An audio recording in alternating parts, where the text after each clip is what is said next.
Guilty of crime.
And we're back. Hello, everybody. I'm your host, Jay, with Guilty of Crime, and very happy Friday to all of you. How's everybody doing today? Do me a favor as you come on in, hit that like button. If you're new here and you're rewatching, or you're new here and you're just coming in, hit that notification bell for all notifications. All right, everybody coming in and going out, do me a favor and hit the like button. All right. And make sure you share this with your friends, as well as if you get the chance to hype the channel. Much appreciated. Other than that, guys, we got a goal that we started, and we're just getting started. But Cool and Chris is starting us off with the Guilty of Crime membership. If you receive the membership from Cool and Chris, please thank her. All right. And anybody else, I'll give some memberships throughout the show. It is Friday. I'm a little tired too. I was like, should I nap or should I go and report on the new Nancy Guthrie note that everybody else is reporting on with a different angle? Okay, I'll go and talk about the new Nancy Guthrie note that claims to have her last day on footage. And we're going to talk about how close the investigators are to her actual body. All right, we're going to talk about the body in the desert and why EquiSearch is not out there. Why Pima County is not taking EquiSearch or any other, and maybe I'm wrong, they haven't gone out there searching like they should. Now, I know the ground is hard, and they say it's not likely that someone would be able to dig the area up, but what about other areas that are closer and maybe she's not dug down? Maybe she's not deep. Anyway, we're going to talk about all that today. Welcome, everybody. Happy Friday. Thank you, Cool and Chris. We'll start off with my Red Bull drink. I'll say hello to everybody, and we'll get going. How's everyone doing today? Happy Friday. All right. What do we got today? Debt. What is that? I can't even know. All I can read is debt on that, but thank you. All right. Kel's in the house. We got Synth in the house. We got mods coming in. Mara. Oh yeah. I'm telling you, we're gonna get to that, because that's, as you see, that's part of the topic today. Are they close to her body? All right. Which could mean evidence like clothes and any other thing. All right. We're gonna also talk about what state of decomposition would she be in if they did find Nancy Guthrie's body, because at this point we knew it was a recovery for a long time. Thank you, Golden Hand, my girl. Thank you so much for the $4.99 super chat to get us kicked off. I appreciate you. I'm so glad it's Friday, y'all. Oh my goodness, I love my job and my life and everything, but you know what? I'm going to be 47 next month, and I get tired. Happy Friday, y'all. Let's get hyped up. All right. I worked all day, came home, chilled out for maybe 45 minutes, got to comb my hair, brush my teeth, and come back and see y'all. Jessica, happy Friday. Nina Drew. And let me know when it comes on, guys. I think last Sunday it came on, and I was having date night with the wife. So Nia Drew, vote for Guilty of Crime on YouTube. She will be on Turtle Island coming soon. That's going to be awesome because we're going to be able to get this community to go over there, and hopefully it's a much, it's all good that we call people in for Turtle Island and we say, oh, we don't like them because whatever, but let's pray that it's going to be a really fun, good, less lighthearted competition and not like it was last season. So I will give Turtle Island another chance. Last season I was like, I didn't even want to be here anymore because it was just so gross. But this year, this season, I am convinced that we're gonna have a good time, all in fun. And no, I'm not a sore loser at all. I just like to play the game. All right. Kel Boys. Sorry, I said my sister's husband killed her. She was there 5 days. Wow, before anyone called. What state was that in? Flojo, I was gonna ask you when what you shared a link with me on X, and that seems like it's in addition to what I have. When did that come out? Just curious. Hit that like button. Thank you. Because we're here because we want Nancy. We want justice for Nancy. We want Nancy to be brought home. We want her to be brought home for the Guthrie family and for Nancy to be laid to rest properly. All right. That was today as well. All right. Cool. Oh, there were 2 emails. Perfect. That's all I needed to verify. So Flojo sent me the second link today, guys. And I didn't even know because I hopped on and was looking at the Megyn Kelly show. And she was like, there's a ton of breaking news today. This, and this, and that. And then Flojo sent me a link to TMZ. And I'm like, wait a minute. I just saw one this morning. Guys, there's a second one. So we have a lot to talk about today. And I know it gets confusing. So we'll talk it out with each other. And that helps me talk it out. All right. Nancy deserves way better. Everybody deserves way better than that. Good to see you, Hope Fear. What's up? Thank you for the Guilty of Crime membership. If you guys received that membership, please thank them. Woo! Happy Friday, guys. Let's get rolling. Don't matter if we're tired. It's a Friday. We're chilling, relaxing, doing our thing. We have a good life, a good day, right? We have a lot of people that love us. So let's get started. Thank you, Flojo. That is smart because that tells you what I'm working on. and guys, collaborations are coming soon. I'm going to collab with Flojo. I'm going to collab with Fugitive TV, and I'm going to collab with whoever I find that has integrity in what they do, and I like them. It's got to be people like collab that I like. I've been there, done that, and yeah. So these guys are awesome. Lady for Justice, thank you for the Guilty of Crime membership. They have so much money, and they could pay for it, but law enforcement doesn't want them to. Happy Friday, Sheila. Lucky's in the house. Good to see you, Kel. Synth. Mama Pearl. I missed the Chasm. Where'd you go? And Mrs. Redhead. All right, y'all. Let's get started. All right, let's get into this because there's a lot today. Yeah, Fugitive TV is a good guy. He really is, Rocco. Good to see you. I know good people when I see them, and he's been very humbled. So, there's not a lot of people like that left in this world, so we'll take the ones we can get. Got my water pipe ready and cold beverage. Let's go then. Shut up, Jay, and stop talking. Welcome, Orchasm. I hope I'm saying that right. Let's get started, guys. There's a lot. I can't even believe that there are 2 notes that came out. Now, today's June 26th, as you know, 2026. And I ask you, how close is her body? The new Nancy Guthrie. There are 2 notes now, guys. So let's document this properly. Note number 1, I got in my hands, not the note, but I got the word about the note early this morning when I woke up. I'm on the Pacific Standard Time. So it was like, I don't know, 6, 7 a.m. Maybe it was a little later. And then just a couple hours ago, I got a second email showing a second note coming in for today. And I was like, wait, is this a second note like on the overall or today? Well, now we know there are 2 notes that came in today, and they are from the same people insisting that they have a video of the main goons.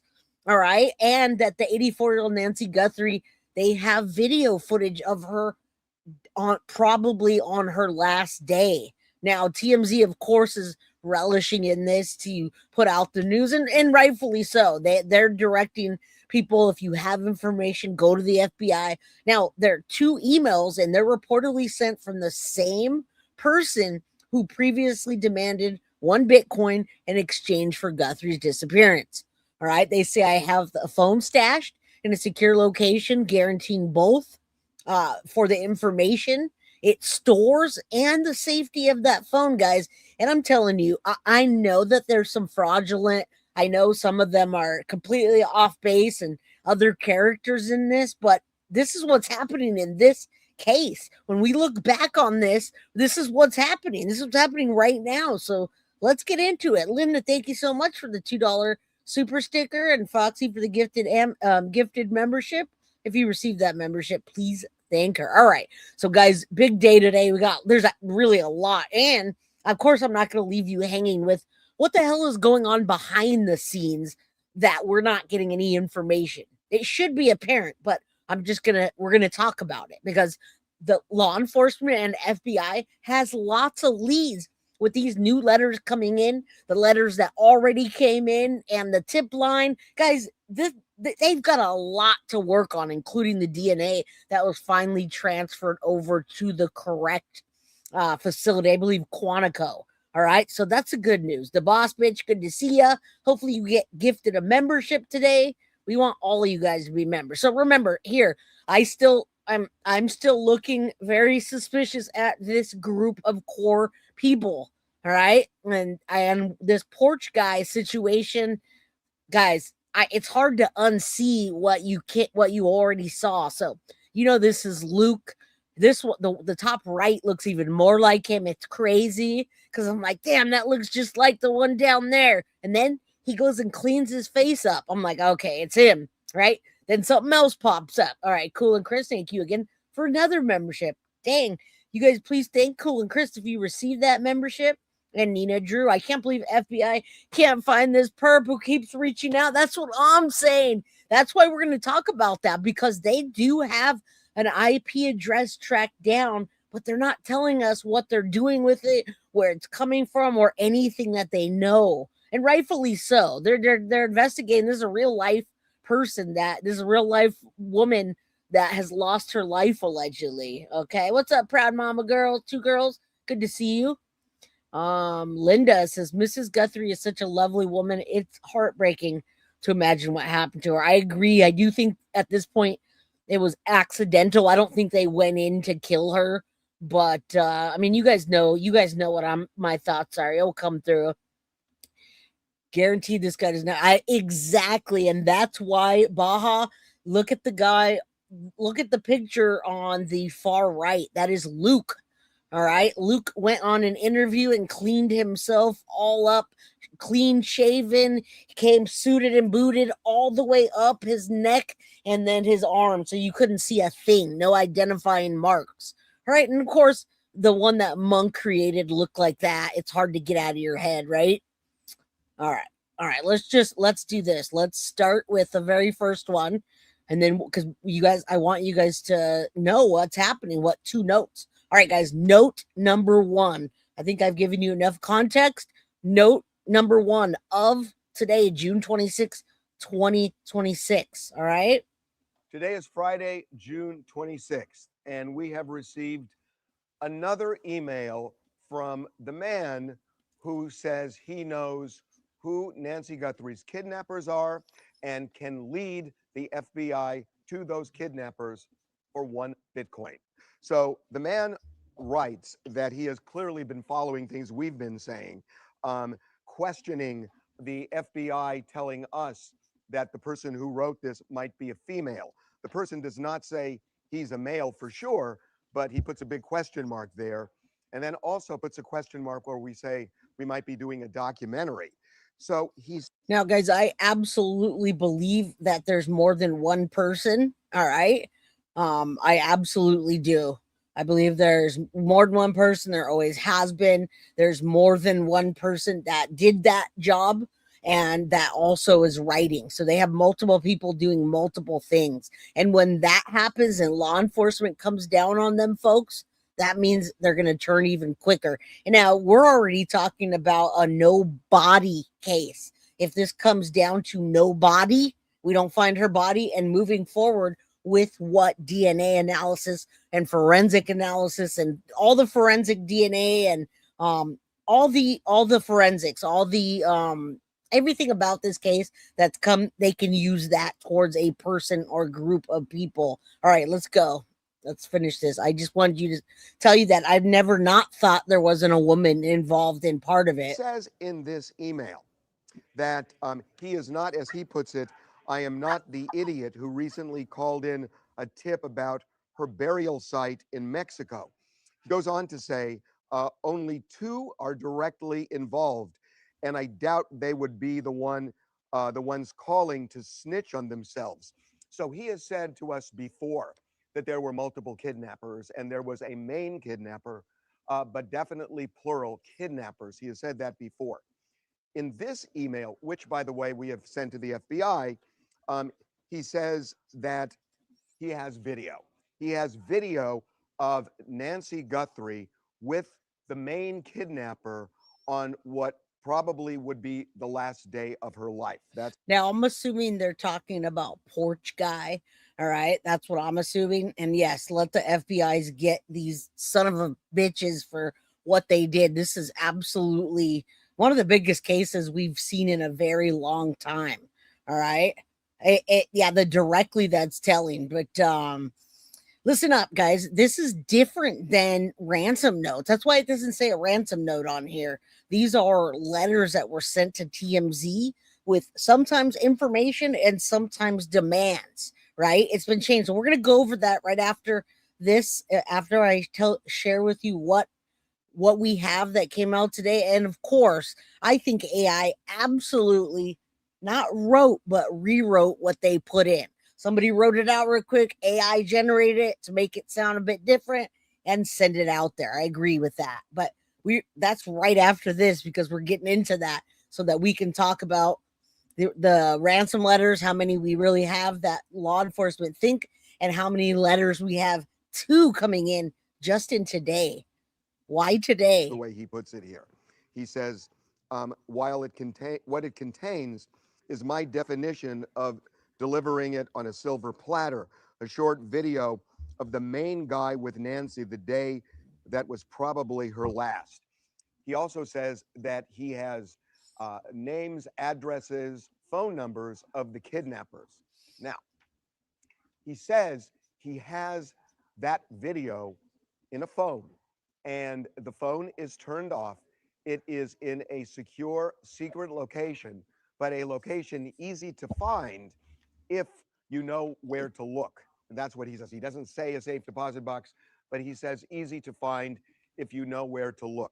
And he says, and I'm telling you guys right now, with this effort that they've put into it and the lack of knowledge that seems to be coming out of this, there's a couple pieces that were knowledgeable of what was inside, but other than that, it seems like there's just an outside person that picked up on this case, just like Derek Kella, and they want to be in on that. And yeah, of course, TMZ is not like a trusted source, but when they say they have a letter like this and they are literally turning it over to FBI, we at least got to take a look at it, because if TMZ is just making this case, making this up or sending themselves letters, FBI is going to find out. Nancy, Jesus Christ, this is complex. This is a complex crime. I know, but if we don't cover the case when things like this come out, it's going to die down. Have we gone above and beyond? Yes, but is it terrible for everyone just to stop talking about her because law enforcement isn't talking to us? I wouldn't want that for my family. that if he gets a Bitcoin, he will deliver, as he puts it, on a silver platter, exactly how to get access to this phone, including the password.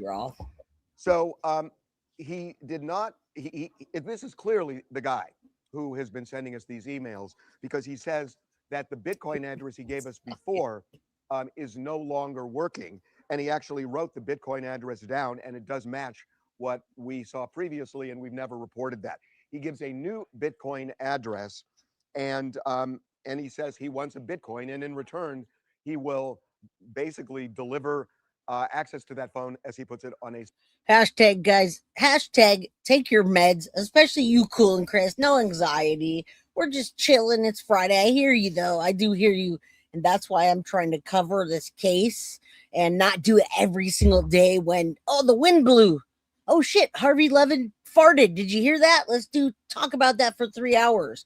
There's a lot to this case. And most of it is our suppositions of bits and pieces that are coming out because we're not getting anything from Pima County and obviously not the FBI. All right. So hashtag take your meds, pass, and let's continue. Silver platter. So look, we've sent it to the FBI, and this has become such a cat and mouse game. If this person is real, then go to wherever that phone is and get a screen grab of something proving that you're not a liar and somebody who is trying to inflict more pain in the Guthrie family. If you've got something, send it. I mean, you've been sending us more than a dozen emails. Now, guys, I'm sure that this person is a hoaxer and doesn't have proof of death, so to speak. Otherwise, they would have already tried to send it and be more aggressive about it. A hoaxer is still somebody that should be held accountable, like Derek Kella, for throwing a wrench into a case like this that's already a circus. Send us something to show you're not a fraudster. Well, obviously, send that on to the FBI. But if you have that information, I would assume, I don't know, but I would assume that they would play ball with it. But send us something, because there are a lot of fraudsters out there. And we have been open and we were allowed to say this. We know the FBI is still looking for you and they believe you might be real, but they must have enough doubt that they haven't paid you the money. And it's clear you're frustrated, but the question is, are you a fraudster? And hey, Cheryl, send us something. Send us a screen grab of something that would allow authorities to know either way. This guy's the real deal, and maybe they will deal with you. And guys, you know, we've come a long way from a lot of cases. I was rewatching on a platform last night, a different platform. They have different versions of the Israel Keys situation, the Israel Keys case. And guys, we've come a long way from that case where listen, he kidnapped Samantha Koenig in Alaska where he lived. He stayed way too close to home. Okay, he kidnapped Samantha Koenig from her work, and then he had to go on vacation with the family, guys. So he just put her aside in the garage, locked it up, let her die, whatever. And then he came back and showed proof of life and sent it to the newspaper. And in that newspaper, and it's out there, it's in the images. In that newspaper, Samantha Koenig is there's a piece of paper being held up to show proof of life, but she's actually dead. Israel Keys sewed her eyes open. He literally took her eyeballs, sewed them open, put makeup on her face, and tried to make her look alive. She was dead already. That's like one of those things that you could never not only unsee, but if you know the case, we didn't have that kind of technology then that we do now. It's become a lot more progressive. So imagine that. Imagine him. He literally braided her hair, sewed her eyelids open, put makeup, and send it to the newspaper for proof of life. We have AI generated videos, wording, images, clips, stills, whatever. So imagine what kind of stuff that we're going to see. Nancy, Jesus Christ, again, is a complex crime. Happy Friday. Well, thank you. Thank you. I just don't want to lose what I'm reporting on. So next week, I'm definitely going to have more cases for y'all. This week's been a bit, it's been crazy, and my mods, a lot of them have been busy. So I do want to thank Cuff You for going that extra mile to help me out this week. Thank you, Cuff You. I hope you're here. All right, let's get into the second letter that was sent to TMZ today. This is June 26th, and Flojo TV, guys, shout out to Flojo. He's such a great guy, and he always goes out of his way to send me things, and you're a sweetheart. But I also like your true crime. So go follow Flojo TV on X, follow him on YouTube, and let's watch this. Second note today, and then we'll get into the AI generation and everything else that's happening in this case. Thank you guys. Happy Friday. Another email from the man claiming that he knows who the kidnappers are in the Nancy Guthrie case, and he has given more detail than ever as to what information he will provide in return for 1 Bitcoin. Really? And he's provided the kind of information. He's basically described where this information can be found if he gets this Bitcoin. She's okay. And we've said this before, that every time we get another one of these, From the same guy. From the same guy. And we always can authenticate it's the same guy because he's using the Bitcoin address, the same Bitcoin address, which we've never, ever published anywhere. So that's the only place. It is the same guy. So look, he says a bunch of things. We're going to give you the highlights. Number one, he says that I am not the idiot who recently called in a tip about her burial site in Mexico.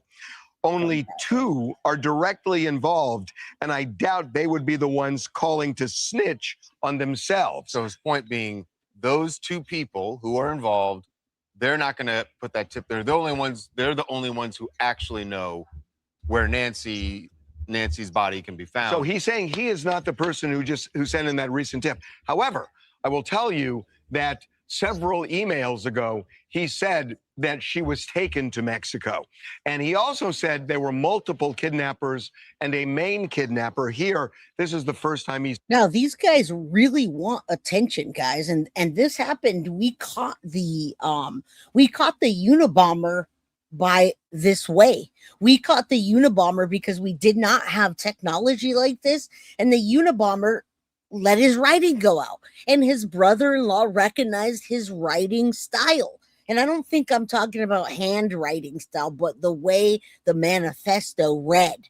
And that's the problem in this case, is because it's hard to tell what is coming from who. You can't tell that that's a female tone. They could have just wrote anything and then said AI it, and then AI it again to soften it. Oh, AI it again to make it this way. Guys, this is just not what it used to be. This is not the Unabomber. This is not the Israel Keys case. Israel Keys would have got caught way before if we had the technology that we do today. All right, let's continue. Thank you. I appreciate y'all. Said the number 2. Right. So we now know there are 2 if he's to be believed at all. And believe me, we're going to get into that. So he says this. He says, I have a phone stashed in a secure location, guaranteeing both the information it stores and the safety of the phone. What it contains is my definition of delivering on a silver platter. So he's saying he has a phone with information. He goes on to say that he says that there is, quote, a short video of the main guy with Nancy the day that was probably her last.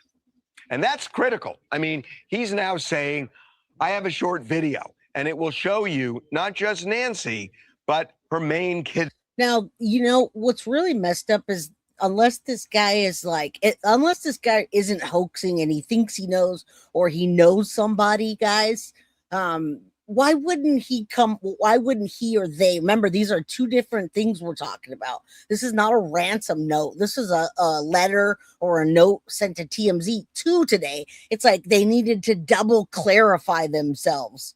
What is going on? And I'm telling you right now, FBI is all over that IP address, or we wouldn't even known that it came from the same IP address to obtain that information, to know who's coming where and what's what and how many different people. They're on that. They're just not telling us. Now, before we go any farther, I just want to show you this real quick. So we're talking about a kidnapper showing proof of life. He says he has it. He says he can send a thumbnail of it, a snippet. He's got a video. But look at just 7 years ago, we didn't have that. Imagine now he can show a proof of death easy. As a matter of fact, I saw AI today where somebody made Nancy Guthrie smile and move. They AI generated it. All right. I believe that too. I believe that too. What's up, Indy Isham? Good to see you. And the old gray goat. All right, look at this. So we're talking about getting a burner phone and a snippet of her proof of death, so to speak. But look at this real quick. Imagine what we can do now. Look at this, Israel Keys. This was 7 years ago. This is a picture of Samantha Koenig, a victim of Israel Keys. He was running out of money traveling, and he robbed her, but he also took joy in killing people. He was one of the nastiest serial killers. He ultimately took his own life. This is Samantha Koenig. He's holding up the Anchorage. This was Alaska. He's holding up the newspaper to show that this is the date and this is the proof of life. Okay. And again, you guys, trigger warning. All right. This is Samantha Koenig, and that is Israel Keys holding a newspaper to show the dates match and that she's alive. But guys, she wasn't alive there. She had been dead for quite some time. All right. He got like a sewing kit and opened her eyes and put makeup on her. And now that you look back at this, you can see like there's a lot of like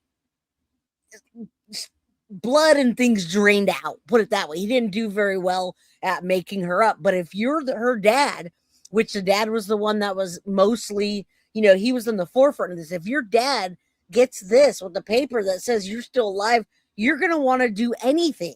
All right. So imagine that the fact that we have something like this 7 years ago, and now we are looking at what we're looking at in the current situation. All right. So let's continue. You guys have your homework and go watch Israel Keys. What happened? Kidnapper. And that image is obviously priceless, especially to the FBI and especially to Savannah and her family. Not priceless to him. He has a price, and the price is 1 Bitcoin. So he is saying that if he gets 1 Bitcoin, he will lead authorities to where this phone is. It is currently, he says, turned off, that it is in a secure location, but in a place that is easy to access once you know where to look. And he will supply the password, and he is asking for 1 Bitcoin. Now, what's also interesting is that he is clearly has been keeping up on the news, is responding because we talked about it this week. But he says that these kidnappers are onto him, that he has basically been on the run from them. And he's very much concerned for his own safety at this point. And he wants the Bitcoin to go underground until the kidnappers are caught, he says. So, look, we have obviously forwarded this like we did the others to the FBI, and they have acknowledged receiving it, and they are looking into it. I spoke with somebody from the FBI a couple of days ago who said, and this really surprised me because they had gone radio silent on us about this guy for about a month, but they called me back a couple of days ago and said that they had a lead on who this person might be, and that they did not want us to do a documentary or anything like that, because we had even offered, look, maybe we'll pay the Bitcoin, do a documentary, see where it leads, and obviously work with you. They told us, stand down. We're working on that. You guys know I don't like that at all. That's one thing I have to disagree with TMZ about. We're going to pay the bill, FBI, but we're going to do a documentary to raise the funds to pay the bill. Guys, you can't make this stuff up. If they were to do a fully blown documentary and spend proper funding on it, they would make way more than 100,000 off of that. They would profit their asses off. So are they being kind, or are they just trying to get something for themselves? That's interesting. So yeah, Bitcoin goes up and down just a bit. All right. It goes up and down. Today it's about 66,000. A couple of days ago it was at 60. Then it went up to 61. Sometimes it goes up to 112,000 per Bitcoin. All right. I know. And that's what I'm telling you. Yeah, Jesus, come back now. It's the end of times, man. Exploitation. Why would you just not? I know, exactly. And that's why TMZ's just entertainment. tonight reworked. All right, let's continue. That we're working on it, and that they felt that they were getting closer to this person. So, look, it is really confusing because on the one hand, they seem to have spent a lot of time trying to find this person. On the other hand, a Bitcoin is worth about $60,000. I think less than that now, but yeah. A little less. Yeah. And so why not roll the dice? And so we put a social media post out because he seems to be watching all this stuff and said, look, we don't know if you're a fraudster or not. Give us something, a screen grab of Nancy Guthrie. And this is how you know that he is watching all of this, because within an hour of that post going up on social media, he sent another email explaining that he is not going to do that. And the reason he's not going to do that, send a screen grab or take any photo, said, I don't want to go to the phone. If I turn it on and I take a photo, or there's metadata that comes along with that photo. If I give you a screen grab of the image that's actually on the phone, there's metadata that's involved there. So anything that I send you like that can be traced. So I can't believe that they sent TMZ this letter this morning, guys. Okay. And then after they sent that letter, they went on to reiterate and clarify things. Who does that? Who does that? Fraudsters. But you know what? Thank you, Mystery Diva. Thank you so much for talking about Derek Kella, because in my opinion, he is one of the main players in this case. I absolutely believe that they're going to tie him in somehow. Derek Kella is the guy that was arrested for sending text messages to both Annie and Tommaso individually saying, we're sick of waiting. Where's the Bitcoin? All right. Derek Kella has a proffer from FBI. Derek and Tommaso both performed at Club Congress on 8/1 of 2025. Derek texted Tommaso and Annie, did you get the Bitcoin? We're waiting on our end, something like that. However, I'm going on to say about Kella is, if that's a fact that they all performed together on that particular date, then it's a big fat lie that Derek Kella doesn't know Tommaso and Annie.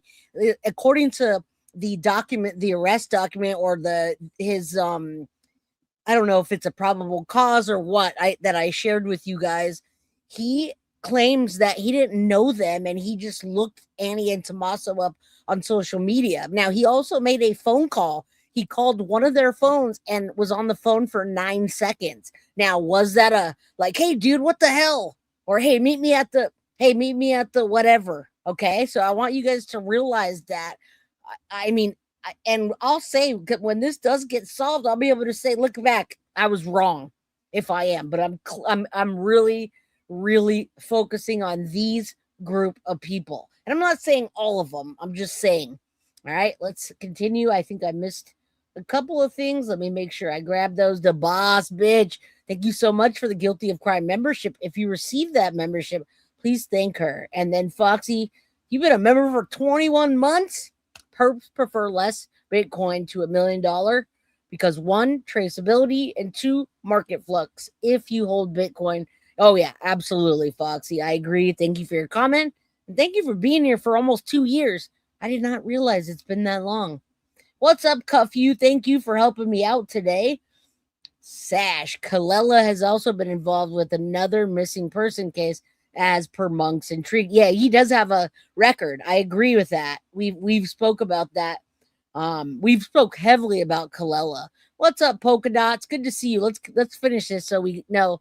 TMZ received 2 notes today from the person that last claimed they knew where she was, where Nancy's body was. Well, today they came back to clarify it. We don't know. I mean, look, we don't know. The thing is, we can't get in touch with this guy directly. His emails don't work. And I know that the FBI has tried as well. And as far as we know, they've not been able to crack that. So it would seem that if the FBI really wanted to pay that, the only way they can do it is if they called us and said, look, they have the Bitcoin. They have the Bitcoin. Well, they have the Bitcoin because he gave us a new Bitcoin address, but we sent him the email with that. Right. So they have it and they could put the money in. But then who's he going to contact? What do you mean? Who's he going to send the information to? He's all, please send it to us. Please, I want to get that breaking news. But do you see what's happening in this case? That's why everybody's confused. I mean, even as I rolled into this episode just 2 minutes prior, I'm like, I didn't know there was a second note. And I assume everybody else jumping on here didn't notice that. And you go back and watch it from earlier. They didn't know because it wasn't out yet. Truthy Teller, welcome to the crime crew. Thank you. I appreciate you. You guys, please welcome Truthy Teller. We like Truthy Tellers rather than the opposite, right? The alternative. You can do the same thing. You can send an anonymous email To? Well, it would have to come. I mean, the FBI. Does the FBI have an anonymous tip line? I don't know. They must. The FBI has an anonymous tip line. So I don't know. So you could send it either to the FBI or to us. Yeah, I don't know where he would. And again, this is what's so puzzling, that the family was willing to pay $1 million, and the ransom demand was $4 and then $6 million. This is $60,000. And the fact that they're not paying really makes you question the authenticity of this guy. Right. On the other hand, why is the FBI spending so much time trying to figure out who this guy is? So honestly, we just don't know. We're telling you what we know. All right. That's a part of their live stream. Many times they put up a clip. So thank you, Flojo. I mean, not a clip. They'll put their whole live that's like an hour and a half. And inside that hour and a half, you got to listen to about Taylor, Taylor Swift getting married and Jelly Roll breaking up and freaking all this crazy stuff that we frankly wouldn't be covering or even looking at on TMZ if this case weren't happening. All right, so we got two down. We got two things down, two notes today. Crazy. But did AI write these? And now we're talking just in general, and then I'm going to show you the dates that came in so you're not confused about the notes versus ransoms. All right, we're going to do that. What was in that second note? 5 days. And all we're going to do is go over the second note really quick. And the note is the ransom note. The letter is the letters that are being sent to TMZ. I'm trying to straighten that out with y'all and show you a clear and concise image of, okay, here's this and these are the dates, and here's this and these are the dates. So it's not confusing, because otherwise, what are we talking about? The second letter, the fifth letter, but we're confusing. The second letter came from a different person. The fifth letter, sixth letter came out. All right, let's try to clear it up a bit. After Nancy was taken. Here's what a former Arizona reporter who covered the case and who says she saw the note says. We did not fully grasp the seriousness of her physical condition. It went on to say that they never intended to hurt her during all of this. They continued and said she perished shortly after she was taken. They believe that it was heart-related. And maybe the most important part of the second ransom note, it said, nothing you could have done could have changed the outcome. We are truly sorry. And again, that goes to something very personal that somebody would say. I can't understand why somebody would say something like that. That, again, we go back to, that is connected to a core group of people, right? If it was somebody that was just seething about Savannah, they wouldn't give two shits to even say that. All right, Perfectly Me, welcome to the crime crew. You guys, please welcome Perfectly Me to the crime crew. She is not TMZ. We're on News Nation now, and Brianna Whitney is the person, the other person that got to see the note, the ransom notes that were sent to the local news station, KOLD. All right, so no, this is a totally different segment. And if you're new here, then you might not know how we roll, where we go from clip to different clips and talk about, all right, with different people and things. So they did say they were sorry. Do we care? I don't know. But it was reported that they didn't. That's weird.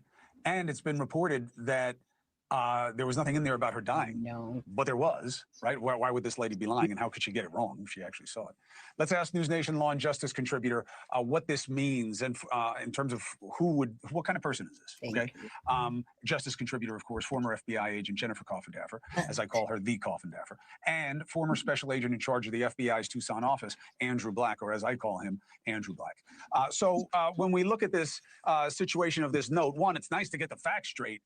Coffindaffer, you know, in terms of like what was in it, what is it? So what does this tell you about the person? Well, this tells me some level of sophistication. Again, first of all, they cannot trace those IP addresses. Second of all, I think this whole note. All right, I'll pause it for a second just so you guys can understand the difference and walk away with the understanding of this damn case and the notes, Ransom versus the notes going to TMZ. All right, so I'll leave that up for a second. The 2 notes have been deemed credible by police, and I believe when they say police that they mean FBI as well. Ransom note number 1 and 2, right? 1 was for financial demands immediately, and every time it bumped up, right, it doubled. Did it start off with 2 million, then 4 million, then 6? I can't remember. Let me know in chat if that's okay. So there was 4 million. They start off with 4 million, which leads me to believe that number is also associated with the number of people. So you'll get $1 million each, or maybe it's 2 people. We want $4 million in Bitcoins. Hey, you get 2 and I get 2 if they go for it. Or maybe there's 4 people involved, 1 that watched her, 1 that masterminded, 1 that wrote the letter, and the other one that was around the back that we never got to see. Again, I'm just just making a note of what my thoughts are on this. So that was the very first note, and the very first note came almost 2 days after Nancy was already missing, and the blood and the things. Then ransom note number 2 confirms Nancy's death, which we did not know, although we kind of had an idea because now we're going to the second one, the ransom note 2 that we know now. This ransom note 2 was originally presented to us as a community, but they didn't tell us what it said. They just said time isn't of an essence anymore. You guys remember that? They did not read word for word, and that's why I put Brianna from KOLD on there. All right. Now, Mystery Diva, I'm so glad you're here. I'm glad that you're on the same page. If you guys go back to my last episode, I talked all about this particular thing, and Annie and the way she wrote and the note she wrote, and we are standing on ash and scorched earth. Who writes that to their mother? Mother's this Illuminati, but also the back door's open and the buried in nature. Guys, man. All right, let's continue. Good to see you, Deb. How you doing? I hope you're doing well. All right. I don't know what that is, but there's ransom note 1 and ransom note 2. We only found out about the fact that it said buried with nature, claims death was unintentional, meaning that she was dead in the first place, by confirming her death. No demands, guys. Ransom number 1 came out after they already had left. It was like an afterthought, like almost 2 days later. Then the second ransom note, isn't a ransom note supposed to ask for something? This ransom note didn't ask for a thing. It almost apologized and then confirmed that she was dead. I've never seen anything like that. Is malarkey, meaning nobody writes a ransom note like this. I don't think this was a soft sell. I think this was completely self-serving for this person whenever they are caught, that it looks like, oh, they're contrite, they're sorry. This was just a flowery, I'm sorry letter. It wasn't even a ransom note. And so that's my take. I also really believe this could be an English as a second language person that used AI to write this note. Yep. Andrew, different take. Yeah, when I look at this, I think we're giving the notes a little too much credit here. First, we have to authenticate the notes. Are these really the kidnappers who are writing these notes? Seemingly, it's credible because the author of those notes, in the first note particularly, provided information that either the kidnappers would have, the family would have, or law enforcement. And that's why Savannah was so broken up about that second letter. We didn't know. And then she went back to work, and the things she said kind of gave us an idea. Now, absolutely, Shani, what you're talking about right there is strategy. I would hope FBI is strategizing with TMZ regarding these notes that go to them. So the answer to that is yes. All right. I know it wasn't a direct question, but yes. Mad Magazine. I love when you guys come in here. It can make me laugh. All right. So then we got the first ransom note received was February 3rd. Guys, do you remember what day she went missing? Anybody? Anybody remember the exact day? Date of disappearance, February 1st. All right. It took almost 2 days for them to say, oh, wait, I guess we're kidnapping her and we want money. Then February 4th came the first family plea. 5th was the first ransom note with a deadline. Note deadline, Savannah's brother issues another plea. And then second ransom note received. So first one came in 2 days after she was allegedly kidnapped. And then a second one came in 3 days later telling the family that she's dead and they're sorry, but they didn't ask for any other money. Wait, what? January 31st or February. Yeah, it depends what time. They got there at like 2 a.m. So technically it would be February 1st. All right. We all know who did this. Who's that, Francisco? Fill us in, please. But to me, that's not enough because how well secure was that crime scene the first couple of days? That information could have been leaked out to individuals who we've seen already try to exploit the Guthries because of this tragic situation. So I'm not convinced the notes are legitimate. It might be, but I think it's too early to legitimize it, but I'm not saying they're fraudulent either. Additionally, if this is a legitimate kidnapper, why didn't they provide proof of life? Those are the rules of ransom. Kidnap someone, demonstrate proof of life, and then collect the money. And we don't have that here. Not even close. Coffin Daffer, does the person who wrote these notes look like the person we saw on the porch, in your opinion? No, it doesn't. I believe there's an accomplice. I do believe, with really all respect to Mr. Black, I do believe that they're real, and this is why the FBI, I don't believe, in my experience, would put up that sort of a dissertation from the family. They had BAU. They used all of that to actually make the presentation, begging basically for proof of life. That would not happen if the FBI didn't legitimately believe these notes were real. And Savannah says they're real. Right. Should they have paid, Andrew? I know the FBI says we don't think there's enough here, but is it wrong to be like filled with regret when then you get that second letter? You can't help it, right? Well, you have to look at it logically. If the kidnappers did have Nancy, all they had to do was provide evidence that she was alive, then I would definitely pay the ransom. They didn't provide that. They had information they could have gotten elsewhere. I'm not saying that the ransom were not authentic or these aren't the kidnappers, but we just don't know at this point, and I don't like to speculate. Mab's in the house. I got you. I wish we didn't have to. Thank you for watching. Subscribe below and download our News Nation app. All right. Now, again, we're still going to talk about the notes, but I want you guys to know what's going on behind the scenes, right? X is constantly with people that are out in the area. So let's take a look at some of that stuff. Let me remove this. Mind you, I absolutely am going to stand hard on, I think that the people involved in this are in that circle. All right. And then this with the new sketch that's come out, it's hard for me to actually unsee Tommaso more than anything. But then again, when you look at the sketch all the way to the right, it looks more like him. And there's so many things and so many connections that they have. It's hard to believe that Derek Kella wasn't part of this and they weren't part of that. It just doesn't make sense. And we also have Luke and Zach. We've looked at them from different angles and said, oh, that could be. Well, it could be both of them. It could be one of them. It could be none of them. But the thing is there are multiple people involved. All right. And again, I'm glad you're not confused. 2 notes went to TMZ today. All right. That's what happened. So let me pull some of the things up so you guys can, again, we're here to give a voice to Nancy Guthrie and to help the family, not hurt them, and just keep putting it out there until we can't, right?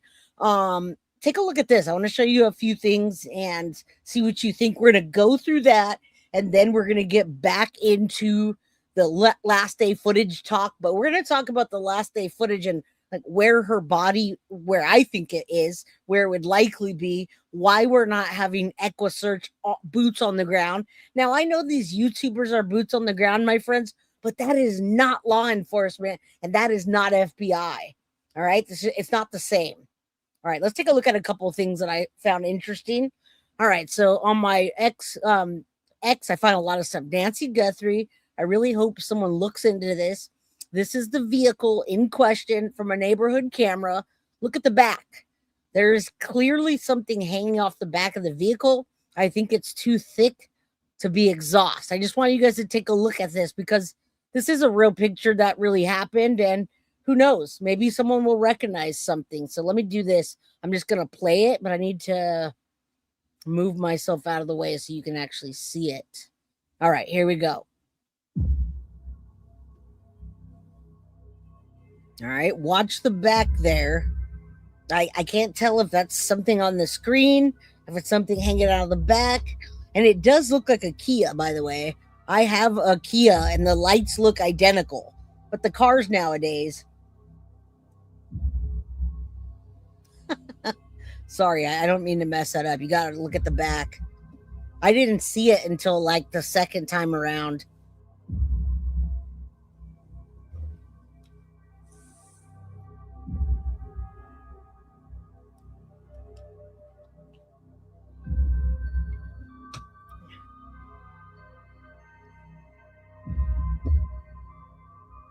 What do you guys think about this?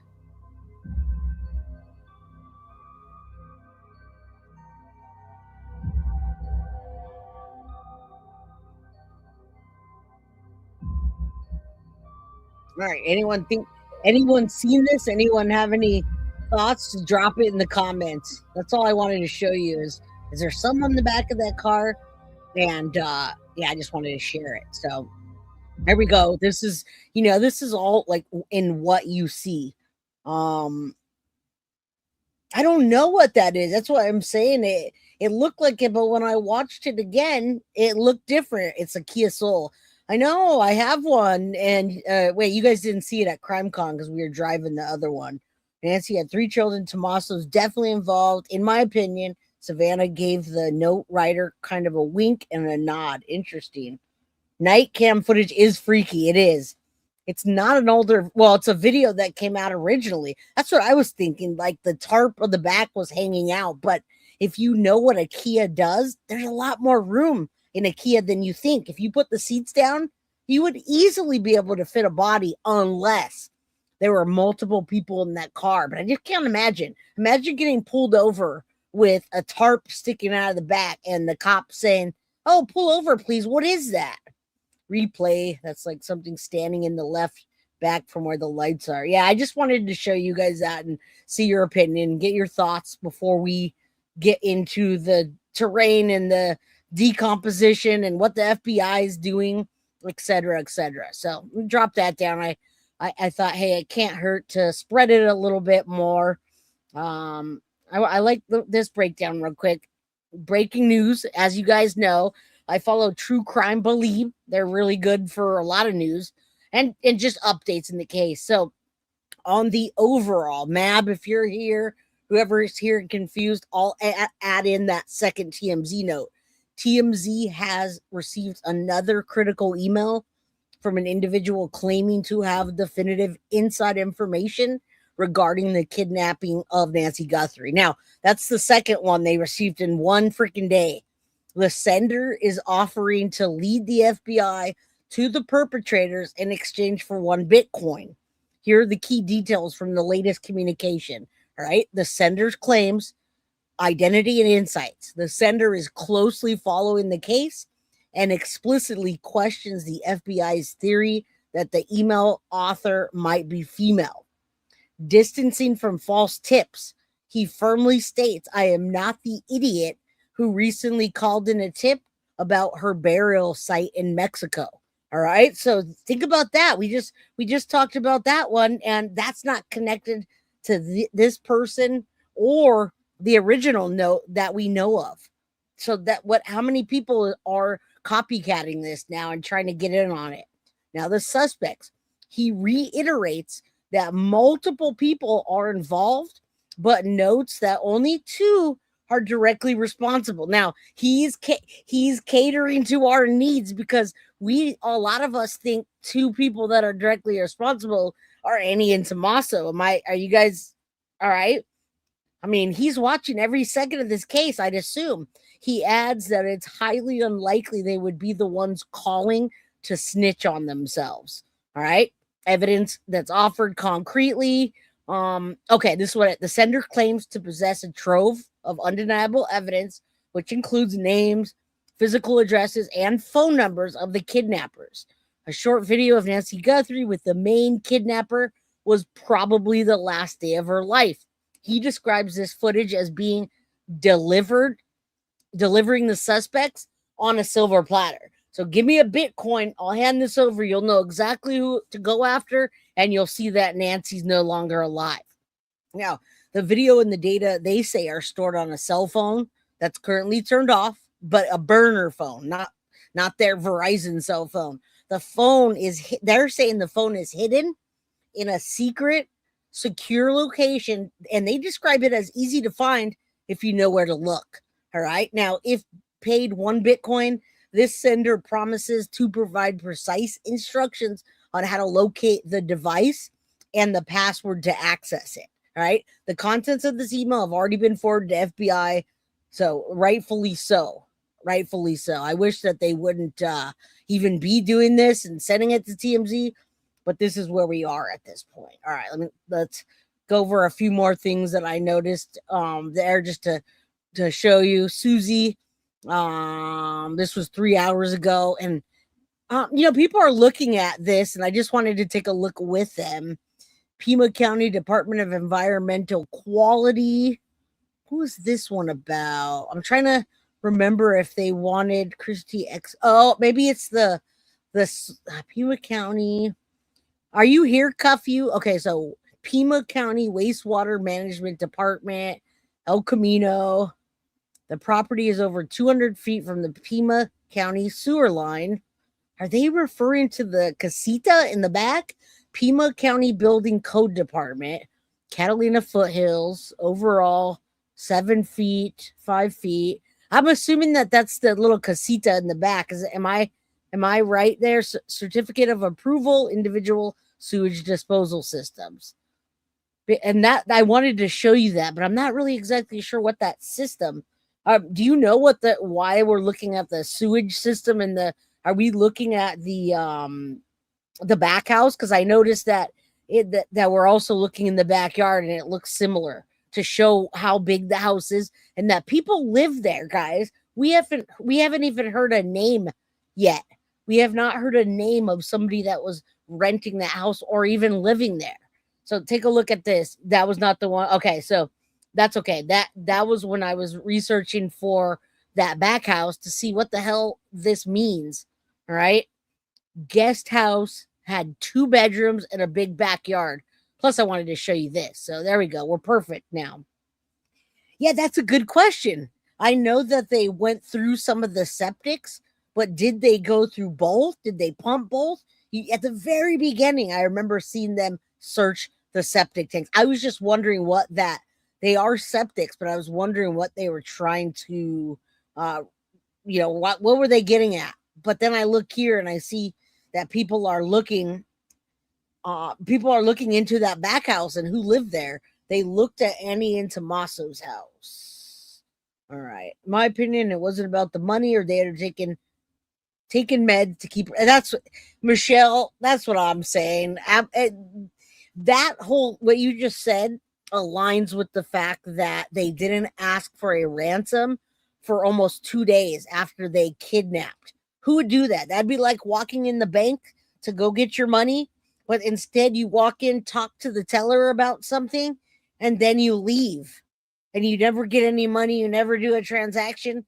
What are you doing there? Are you there just scouting out the place to come back and rob it? What's happening? Yeah, people aren't going to go to the bank and not take money. And kidnappers aren't going to kidnap for something that they never even asked for. All right? Guaranteed septic being remote. Not the only check gray water tanks at first, not the sewer. Thank you, Colleen. to believe that anyone in the film. Interesting, Linda. You think it's somebody random that saw her on TV, maybe? I just looked back at the side by side. I know I already said they look alike. I know they do look alike. And when you look at Luke and Zach, not only do they look alike, but when I start to see Luke as well, just Luke's on here, I'm like, damn, look at how cleaned up and different he looks in that interview.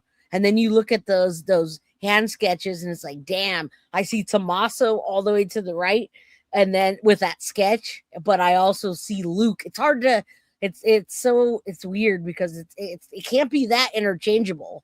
They look alike, but for God's sake, not that alike. All right, let's again, I think that it was somebody that knew them, somebody that was targeted, not somebody random. I think that there's a connection. All right, so here's the article from the interview room that mentions in the beginning of the show, worth reading. It's all okay. So I just wanted to go over the doors. All right, going back through it months later, there's information that sticks out to me now. One thing is that Nancy Guthrie's friend said she entered through the kitchen door. All right. Is the back door that we all know reportedly propped open with planners? If so, it makes me think the perpetrator was someone Nancy knew. Well, I thought we decided that at the beginning, but Linda doesn't think so, because it seems that those close to her knew this was regularly used. Guys, it was made known that was an unlocked entrance, and we've heard about that several times. Remember, no break-ins. There's no type of foul play that's indicated inside the house, no struggle. There's blood on the outside and some drips in the back, but nothing in the house, so to speak. All right. So that's what we're looking at. And septic tank check to see if they removed as by the shoulder and maybe flushed, allegedly. Lucky. I think Nano focused on them. They took their car and item pictures, etc. All right. Let me just take a look at this real quick. I'm not going to. With some of her closest friends. I don't know. Do you guys want to long for their partner in mahjong and life? This article is by Nicholas Bogle Burrows and Jack Healy and read by an automated voice. 2 days before she vanished, Nancy Guthrie was sitting at her living room mahjong table with. Oh, guys, if you want to hear this, it's really good backstory. You know how we keep asking about what are Nancy's friends saying? How come Nancy's friends aren't coming forward and saying what time she went to church or how long it was before they realized she was missing? Okay, just do me a favor. Just throw a 1 in chat if you want to. It's about 6-7 minutes, and it talks about it's her friends. And they just told us more than we knew. 2 days prior, she was playing mahjong with her friends. We have not heard from the friends at all. And I posted the other day part 2 of this, and I didn't realize how valuable it has. So if you guys want that, let me know. Just drop a 1. It's not poetry. This is actually an article from the friends and gathered information about Nancy prior to and according to. Okay. I am Two Bear. Good to see ya. It's been a minute. Was their scuffle, struggle? Nancy was the target. Interesting. All right, let me play this and I'll interact with you guys. I'll gift a membership for y'all. All right, let's get this. Some of her closest friends, a log burning in her fireplace. At 84, she was as competitive as ever as she squared off against younger women. Dang it. With some of her closest friends. Sorry, guys. Goodbye on the afternoon of January 30th. Ms. Guthrie with some of her closest friends. Okay, I'm going to leave it alone now. Friends long for their partner in mahjong and life. This article is by Nicholas Bogle Burrows and Jack Healy and read by an automated voice. 2 days before she vanished, Nancy Guthrie was sitting at her living room mahjong table with some of her closest friends, a log burning in her fireplace. At 84, she was as competitive as ever as she squared off against younger women she had taught how to play. Before they said goodbye on the afternoon of January 30th, Ms. Guthrie checked with one of the players, Ann Burnson, making sure that they were still on to watch church at a friend's house on Sunday. Their ritual was to gather in the friend's den and watch a recording of the Manhattan service that Ms. Guthrie's youngest child, the NBC host Savannah Guthrie, had attended earlier that morning. They even had wafers and grape juice on hand for communion. But Nancy Guthrie, always punctual, did not arrive at 11 a.m. on February 1st. Her friends texted, then called. They contacted Ms. Guthrie's older daughter, Annie, who rushed to Ms. Guthrie's home. It was empty. Now, nearly 2 weeks after Ms. Guthrie's disappearance, which the authorities have said they are investigating as an abduction, her friends and family say they are refusing to give up hope of finding her alive. Her toughness has always surfaced in difficult moments, like when her husband died suddenly in 1988, or when budget cuts threatened a vital public health service at the university where she worked, or even 2 days before her disappearance, when she insisted on walking to the end of her gravel driveway to get the mail, even if a friend had to help. When they discuss Ms. Guthrie now, friends stop themselves when they accidentally use the past tense. Nancy is, they say. With the search for Ms. Guthrie in its 13th day, her closest friends, some speaking publicly for the first time, are trying to avoid fixating on the ominous details. They know about the blood found on her doorstep, the masked figure with a pistol caught on her doorbell camera, the discarded black gloves found by investigators scouring the desert. Still, they think of the woman who, just days before she disappeared, was speeding through a stack of books, celebrating her birthday with beignets, and laughing at the card table. I keep thinking about every time I'd go in the kitchen door, and she'd be sitting there at the counter, just how her eyes would always light up as soon as she saw me, said Ms. Burnson. All right, I'm going to go a little bit forward. We're not going to listen to the whole thing because I wanted to see what happened days before and what her friends had said. This is the first time her friends have said anything, right? This is a friend that was friends with her for 42 years, and then they start to go into where she was born and raised, Northern Kentucky. I mean, that's not going to add anything right now, but I could actually finish it like this. So in 1988, I know that's an annoying voice, guys, the AI voice. I didn't even know it was 1988 that Mr. Guthrie, Savannah's dad, died of a heart attack back then. She was 16 at the time. I'm assuming they're talking about Savannah. Nancy had never worked full-time outside of the house, but she landed a job. We've heard about that. We just didn't know it was at the Daily Territorial. I didn't know that. All right. And that was Savannah Guthrie that attended University of Arizona. In the 80s, Nancy Guthrie also brought her own mother and her older brother, Pierce, who had Down syndrome, into a guest house on her property. Ms. Burnson, 66, a retired teacher who has known Mrs. Guthrie for more than half of her life, recalls how Mrs. Guthrie came to her home on the night one night in 1996 after her husband died. All right, we're not going to get into that's not going to really help us there, but I kind of wanted to go over Guthrie. Colleagues who knew Miss Guthrie at the time at the university said she was a skilled communicator who never chased publicity. When funding cuts threatened to shut down a poison information center in the mid-1990s, she plunged into a campaign to gather 20,000 signatures and urge Arizona politicians to save it. According to Jacqueline, a former colleague who organized the effort, it succeeded. And Miss Guthrie, Nancy, left her job at the University of Arizona in 2007, and she spent several years afterwards serving on an advisory committee. All right, she was quick to correct me. She was just one of those people who you really appreciated getting to work with. And guys, she's a spitfire. Everybody said that. So I can imagine masked men coming into her house and her waking up to them and being not wanting to go out like that, not being like, okay, but her being spicy against them and talking back. As she aged, things became more difficult. One of her friends said, Chris, that she no longer felt comfortable going to a movie theater or up a flight of stairs. Guys, that gives you an idea of her mobility, only half jokingly referring to it as a fire trap. She had a pacemaker and relied on daily medication. And she also had begun using a cane and powerful hearing aids, guys. All right.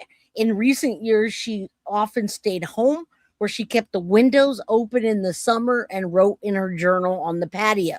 She played Wordle and read books that publishers had sent to Savannah. But, guys, she was still sharp friends said, and rarely complained about her back pain or other problems that she had, and still had a buzzing social life. That's interesting. At the mahjong game 2 days before her disappearance, guys, Miss Guthrie was dressed casually on a chilly day, laughing with her friends as usual. The next evening, Mrs. Guthrie had dinner and played games with her daughter Annie and her son-in-law Tommaso Cioni at their home before Cioni drove her back to the house. Now, hours later, her doorbell camera captured the masked man at her door. Messages Miss Guthrie appears to have posted on the neighborhood app Nextdoor in recent years showed that she was keenly interested in the desert and wondered where javelinas would eat her periwinkle. Those are those weird things that look like pigs or hogs. All right, she wrote 4 years ago that she was interested in buying a doorbell camera and asked about the best brand. She did not indicate that she was concerned for her safety. She said she just wanted to see the animals, what animals might wander around at night. That's interesting. All right. Nancy Guthrie stopped themselves from seeing her in the past tense. With the search for Mrs. Guthrie in its 13th day, her closest friend speaking publicly for the first time. And then every time I see Annie, I don't know why. She gives me bad vibes. She's supposed to be magical and mystical, but I'm not seeing that. All right, so let's take a look real quick at, Nancy had been there since 1975. If her friends that knew her and everybody in the town knew that she left that door open and, they just knew her routine, let's say. I just wanted to show you these pictures real quick. This is the door to the kitchen. You can't really see it, but we know there's an entrance there. Oh, there it is. You can see it right back there. And then this picture again, I look at Annie and I look at Savannah and I don't know what it is about her. I just get she's smiling, but I get a vibe and I don't know why. And I guess this is the back door right here. I got caught up on these two. Look at how cute they are. Or she is anyway. All right, there's that back door. All right. So that's the door that she left unlocked, that she would just leave unlocked so people could go in. But she didn't leave the double door open that were propped open with the plants. Okay, that's what this is alluding to. So there's that door. And then when you're inside of the kitchen, the door goes directly into the kitchen. All right. And if you have feedback about this, feel free to cuff you to say something in chat. All right. And I also wanted to pull these up. I wanted to pull these up because I just wanted you to see what was out there in this terrain. And if her body is out there somewhere, now it could be 30 miles away, but just dumped somewhere, right? Yeah, that's what she said. She said magical and mystical. She has powers. Rocco, she has such a social life. I know, but I haven't seen pics with her friends either. Only her odd family. Evil. She does, right?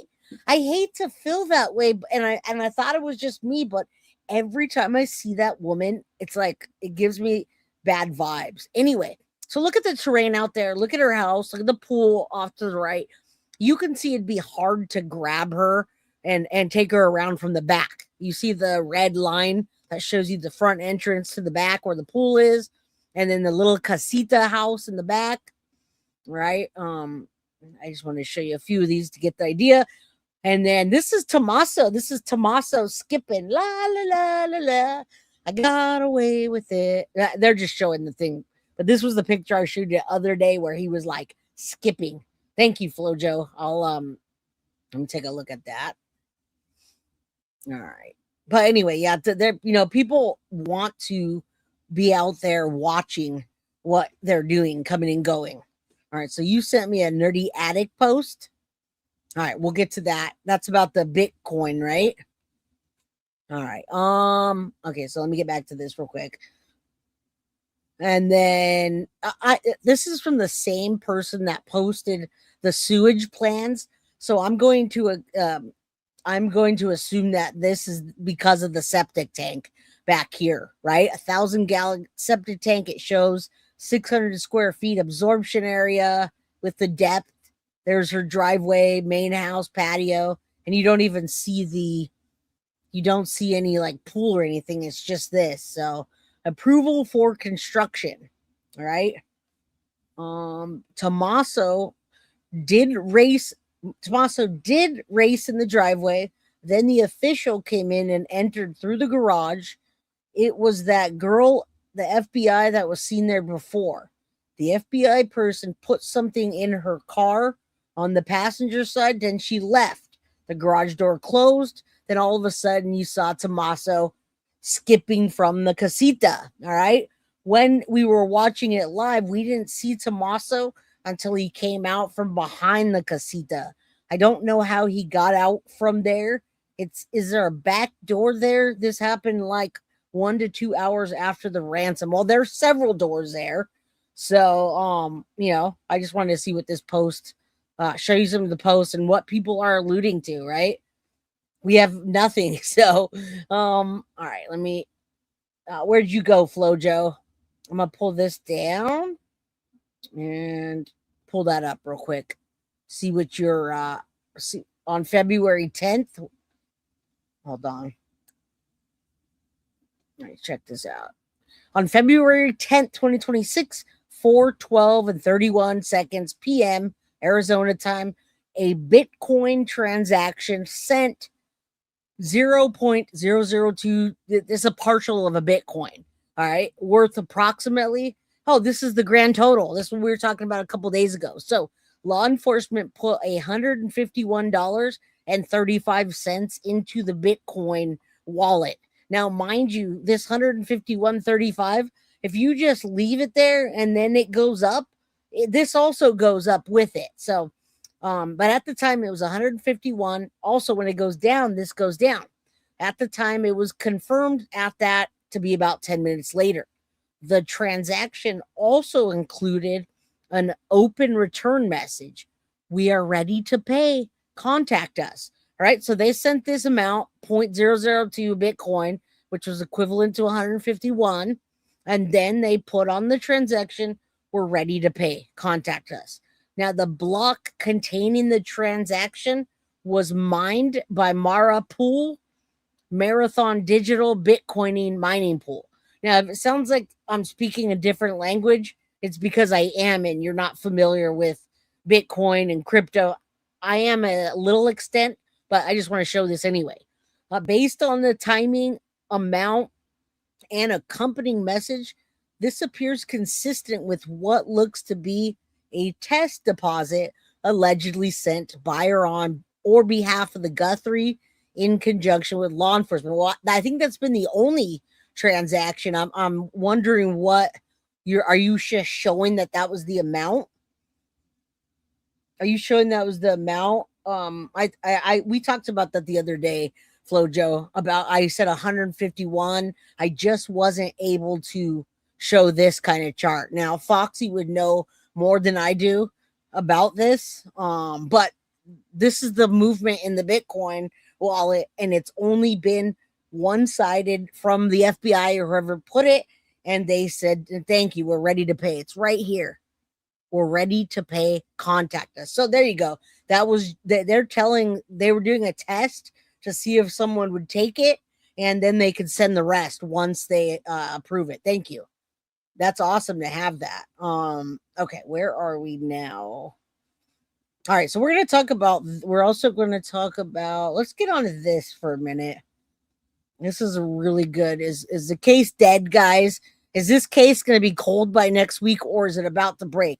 Mind you, what they're doing behind the scenes. I'm going to play this for a bit and so I can interact with you guys. Dead ending. The task force crawling back to the ransom notes because they've got nothing better. Brian Enton sources say the same thing. The kidnapper vanished as clearly as Nancy did. Jennifer Coffindaffer is with myself and Robin Drake to help break down this end of it. Let's talk about Howard Bloom's reporting from Airmail. Howard's been on the show. I think last time he was on, we were talking. We don't care You about know that is always going.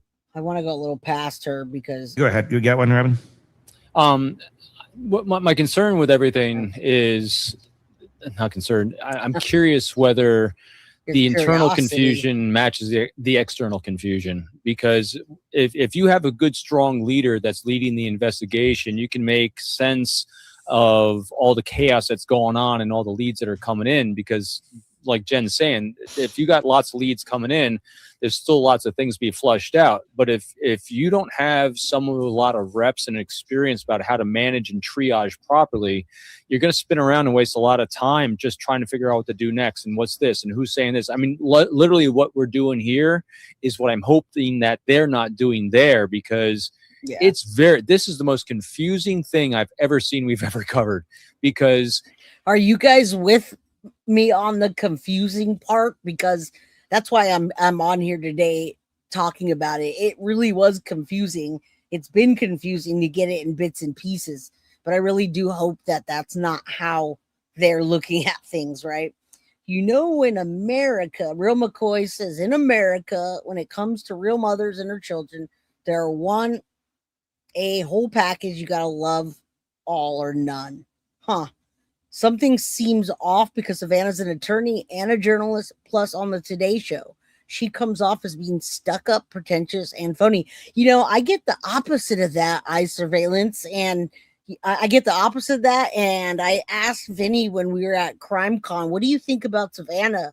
And he said she's one of the most radiant, bright, vibrant people that he's met, that she's like a ray of sunshine and very, very into her religion. So I don't know. I see it different, but let's continue. We are going to talk about if she's out in the desert there and what we're up against if that's the case. All right. Because I think what needs to happen next is they need to, as they're processing the DNA and the digital forensics, they should be doing a search, whether it's boots on the ground or a drone. They should be searching there. I don't think she's in Mexico. And a large part of that is because no one seems to be taking lead in communication. No one's taking lead on what's truth and veracity here. Right. What we should ignore, what we shouldn't ignore. I mean, whoever's in charge, and as I'm saying, whoever's in charge, because I really don't know, is letting the ether continually populate crap all over the place. You know, here's what would be really helpful for everyone following this: someone in a position of knowing to say, this is not real, this is not real, this is not real. I'm just give us something to work with, so we don't feel like I feel, and that is, if they're as confused as I am, they're screwed. That's what I'm hoping. Right? No shit. Is confusion part of the plan, though? Like for the public?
All right. Can y'all hear me or did everybody leave? I now have less than 200 people in chat. Are y'all still with me? Let me know.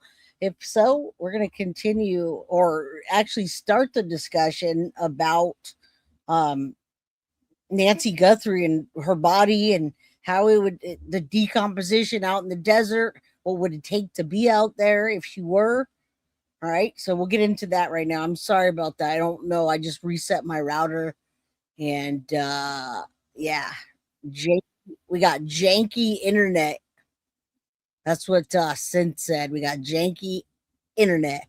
All right, are you guys here? Can you see me now? All right, let's get into this. Sorry about that, and thank you, Cool and Chris.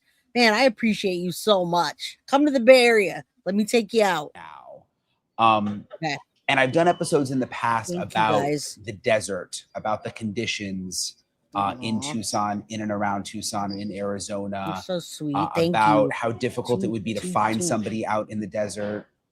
Some of this stuff is difficult to talk about because, look, I want to be sensitive to Nancy Guthrie's family, and it's an active investigation. But at the same time, I did want to take a scientific look at what law enforcement is up against when it comes to the desert, when it comes to bodies in the desert, when it comes to what happens to bodies when they are left out in the desert.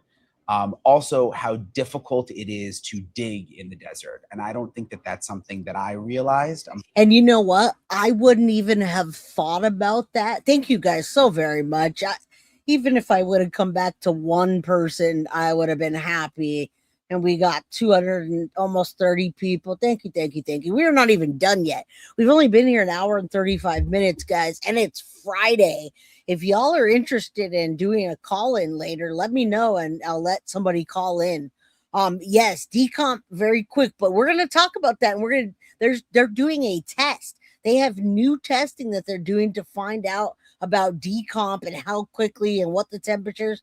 And guys, that's fascinating to me because when we cover the David case, David and Celeste case, I want to know what happened, how long she was there, what temperature she was in. Are we ever going to find that out? And by the way, thank you, Flojo, for the post as well. They have a new, I don't know if it's it's a Nightline about the girl in the trunk. So you guys go watch that after and go look up Israel Keys. If you want something to keep you busy this weekend that's mind-blowing, watch the Israel Keys case. All right. Thank you, Krista. Good to see you, my friend. Yeah, Florida's a decomp time machine, but I never thought about the ground being like concrete and hard to dig because I'm in California and I just assumed you could dig where there's dirt, right? Let's continue. From Florida, but in this episode, you're going to hear with the expert who I speak to. It's very difficult to dig in many parts of the desert in Arizona. When you go down several inches, I am told it's almost like digging through concrete in some areas. So I had no idea. The idea of a grave and someone being buried out there could be very, very difficult to actually pull off. But remember, they said buried in nature, which is also an odd way to explain something, right? Odd way.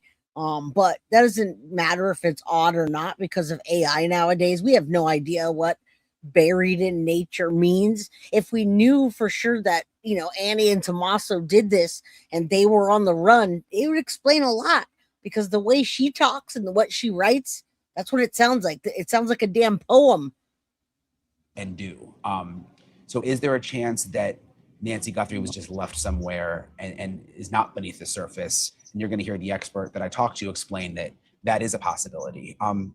Her name is Dr. Pamela Marshall, and that's who this interview is going to be with in this episode. And we're not going to watch the whole thing. We're going to just watch about 20 minutes of it and talk about the decomp and the testing. And guys, I think you guys might get a little bit of a kick out of this lady because I always thought like, if I could start over, I would start over and I'd go straight into law enforcement and I'd want to work on cases like this, but I'm not sure from which angle. As you guys can see, every episode that I do, I hit different angles, whether it's like the psychology of it, whether it's a timeline or just what happened. It's fascinating to learn about this. And in this episode, this lady, you'll see what I mean when we get to this lady.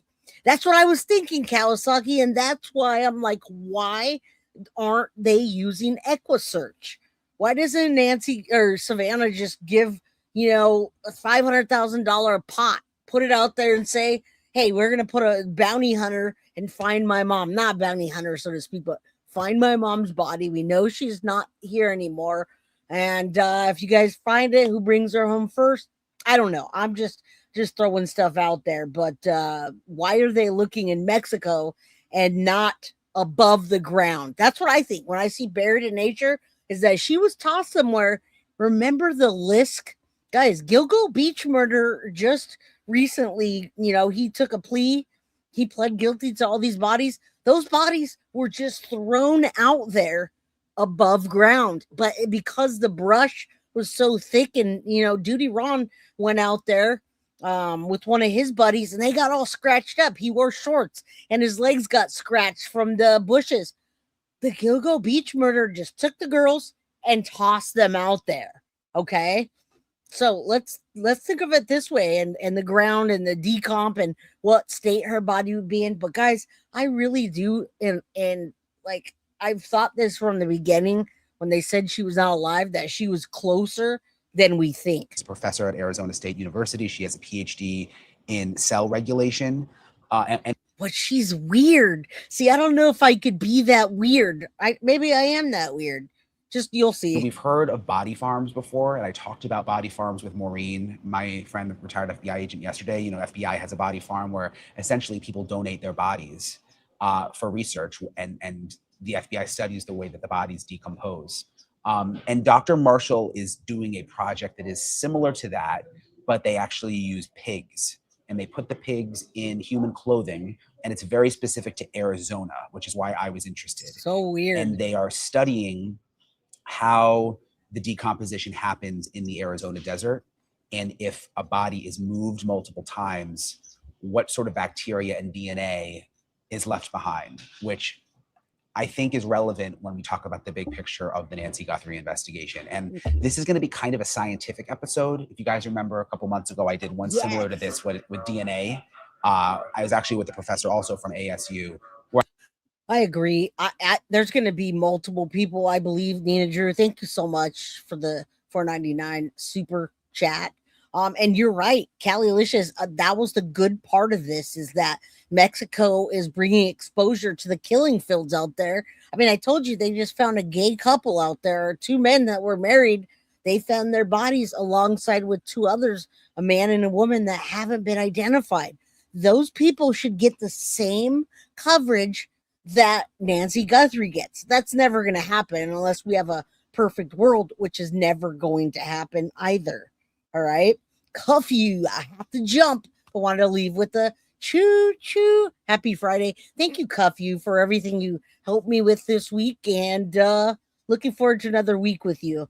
I will probably need your help on Monday, maybe Tuesday. I think I'll get my helper back on Tuesday. Have a good weekend, my friend. Let's continue. I wanted to go deep into how DNA testing works. And this is going to be similar. Some of the stuff is very scientific, and I try to have her explain it. But again, I think it's important because of the bigger conversation we're now having, because of these ransom notes, and because this happened in the middle of the desert. And again, what is law enforcement up against when it comes to the conditions in the desert and a body? Wow. So really? I want to play for you guys my full interview with Dr. Pamela Marshall. Dr. Marshall, thank you for... She's such a weirdo, but I love the work she's doing. I couldn't do it, but kudos to her. By the way, Synth, I haven't talked to you or even been in mod chat, but I don't know if you signed yourself up, and I'm talking to you, Synth, if you signed yourself up for CrimeCon. Do you remember that video that we did, that they pulled us aside and they asked me for an interview, and then you stepped in and you talked about, I don't even remember. Love you, but I don't remember what you talked about. Anyway, it's available. I'm going to send you that link. I don't know if you were already signed up for it, but that link, we're in that video on their site. If you can find a way to get it, it's there. It's up. Yes, the interview, we had the lady and the guy come by, and I talked to them while I was at CrimeCon, and you told everyone I was your favorite mod. That's up now. I forwarded it to you. It's on the website. All right, let's continue. For joining me. I really, really appreciate it. I was really interested in talking to you just because I've been covering the Nancy Guthrie case really since that whole thing unfolded in Arizona. And you may have seen, you know, we've been reporting about the second ransom note that said that Nancy Guthrie was dead. And there's just a lot of intrigue into the desert and bodies in the desert. I know a lot of bodies have been discovered in the past in the desert. And a lot of people said, oh my gosh, with the desert, you'll never find someone out there. And even if you do, you know, it's such a harsh climate, it's even hard to find remains, but you've actually studied this. What can you tell us about it? Yeah, I felt like it might be easier, the fact that they can't bury her, just like with the Gilgo beach murders. It's like all they had to go in once they did is cut down all the bushes and clear it, and the bodies started coming out versus having to find ground to break into. Teresa, happy Friday. Did you get my message, my friend? Hope you're doing well. Glad you're back from your road trip. I hope you're having a good weekend so far. We got it started off. It's Friday, baby. Let's go. Good to see you here. I missed my Madeline Soto community. Actually finding remains in the desert. Yeah, so let me give you a little bit of background. I am a faculty member in the New College of Interdisciplinary Arts and Sciences and an affiliate faculty member in the School of Interdisciplinary Forensics. And my forte really is engaging with and having like a ton of fun with undergraduates. And so I do research almost exclusively with undergraduates. So if an undergraduate student comes to Arizona State University, they often are interested in performing research. Sorry, Mom, I had to show your picture. They met you, Synth and all them, and people have seen you on there, but that's my Mama Pearl. Do you think the YouTubers are airing out Nancy's curtailed investigation? I don't know. I don't think so. I think Sheriff Nanos messed that one up in the first 4 days. I don't think that it's I just don't think that it's right. I don't think it's okay when someone doesn't want you there. I don't think people in the press should be able to just sit out there either. I don't think it's a positive thing that they're out there in that. But looking and as long as people are okay, then good. Cool. I know she is. People think she's my sister when we hang out. I mean, let's be real. That's me. That's her. Right? She's 25 years older than me, which at this age isn't that much. Love you, Mom. I had to show off Mama. All right, Larissa, sorry. I went to ASU, graduated with a psychology degree. ASU, best time ever. Hi, Jay. Hi, good to see you. I always said if I can redo my time in my life, I would have probably skipped over the tattooing, skipped over the graphic design, skipped over all this stuff. But what's interesting is I was brought here to you guys under the circumstances that I'm in now. All right. And awesome. Thank you. And good to see you. Good to see you. You're very tardy, Low Red. You're going to be in trouble. I'm going to get the ruler out. All right. I know. Not only that, Nina Drew, but so many other things that they should have done in the first 2 days. They still didn't pick up that damn mat and the shrubbery that could have had DNA on it. All right. Right?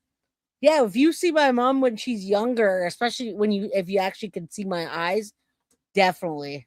Thank you guys. I appreciate that.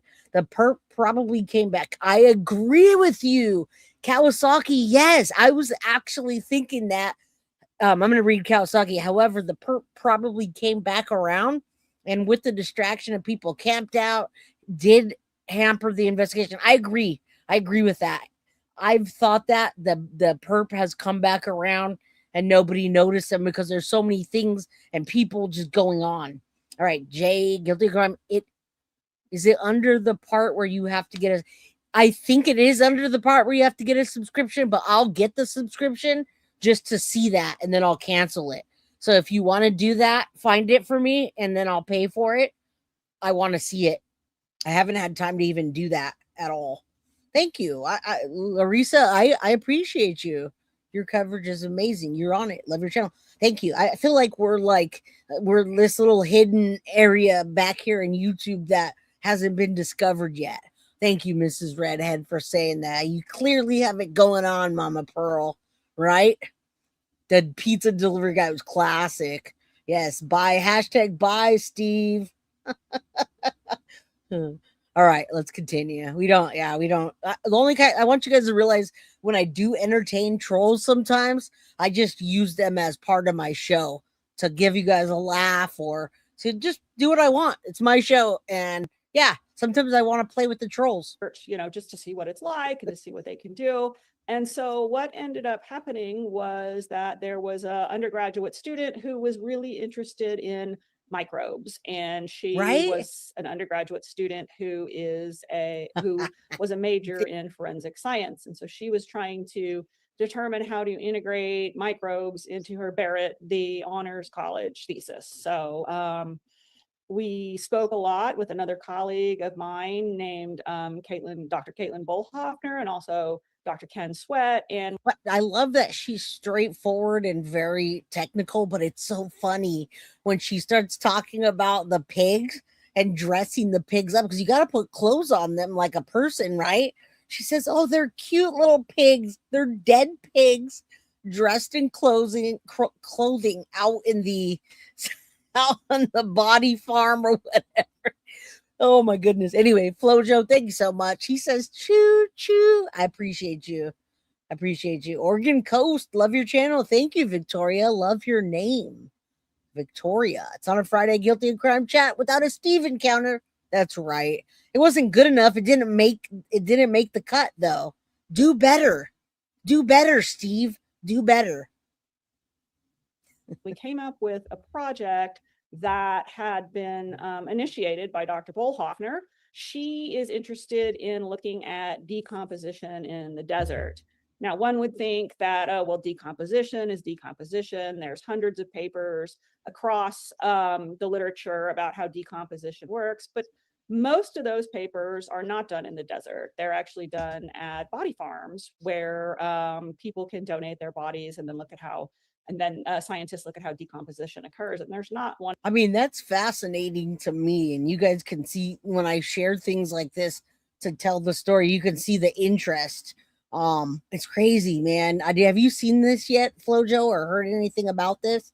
How could they not laugh at for dressing a pig? Yeah, right. It's like throwing lipstick on a pig. Right. We expect more from you, Steve. We're very disappointed. You did not make the cut today. Of these body farms, hopefully yet in Arizona. Maybe we'll get one. She's and so funny. So Dr. Bolhoffner is a forensic anthropologist. And so she was interested in decomposition as well as looking at it in the desert, because what she's told me, I'm more of a laboratory rat. And what she's told me is that you will often find areas where people have thought about burying a body, and they go and they start to dig, and then they hit, I don't know if you've ever dug in Arizona before, but it's just very, very difficult. And so they'll dump a body and then they'll potentially want to come back. And that's true. I mean, think about what happened in the David situation, David and Celeste case, where he allegedly killed her, but didn't dismember her, went out and did his thing, kept her body for 2 weeks, and then came back to dismember it, and then later on put it in the trunk to basically liquefy. You guys, bodies liquefy. All right. Remember the eyes, and the eyes will turn back into like a liquid. And I know it's gross, but it's real. This is real talk. This is where they might really find her body. All right. That would be a horrible job. I didn't even think about that. Channel 53, you're funny. That would be a horrible job to be hung over at. I agree. She was interested in looking at bodies that had been dumped and moved. Now, we don't just do that with some human being that we find. Right now, we use pig models instead, and so she took 2 clothed pig models and placed them, one under a mesquite tree and one out in the sun. and then moved them. So when you say So- clothes, so I just want to make sure. So Yeah. so dead pigs that you put in humans' clothing. Yes, yeah, Okay. exactly. Yeah, they're kind of cute. Well, at the beginning.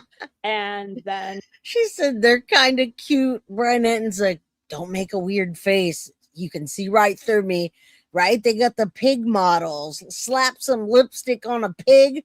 That's what I hear about. Like when you go to a bar and you get drunk and you bring a woman home, it's like slapping lipstick on a pig. You wake up next to them and you're like, what the hell was that? She said, oh, gross. I didn't realize. Yes, that he kept her for 2 weeks. That's why we kept going back and forth to find out if David kept Celeste in a freezer or somewhere cool. Wyatt, good to see you, buddy. Doing schoolwork. Isn't it summertime? All right. What she was interested in is looking Yes. at the decomposition and what that looks like in the desert with a body on top of the soil. But what the student was interested in and what I was interested in is going to where the body had originally been placed and asking the question, over a year later, is there any difference in where that body was placed, the soil underneath, or has it after over a year, because it was over a year, or after over a year, does it look similar to the soil next to it? And so this was the experiment that the undergraduate student did, was go back to the initial site of the body placement. Y'all are we're having too much fun here. It's just, I mean, we're talking scientifically about bodies in general, but this study hopefully will help with these, to solve these cases, not solve, but to get a better idea of when somebody was left out there, et cetera, et cetera. It's interesting to hear her talk so normal.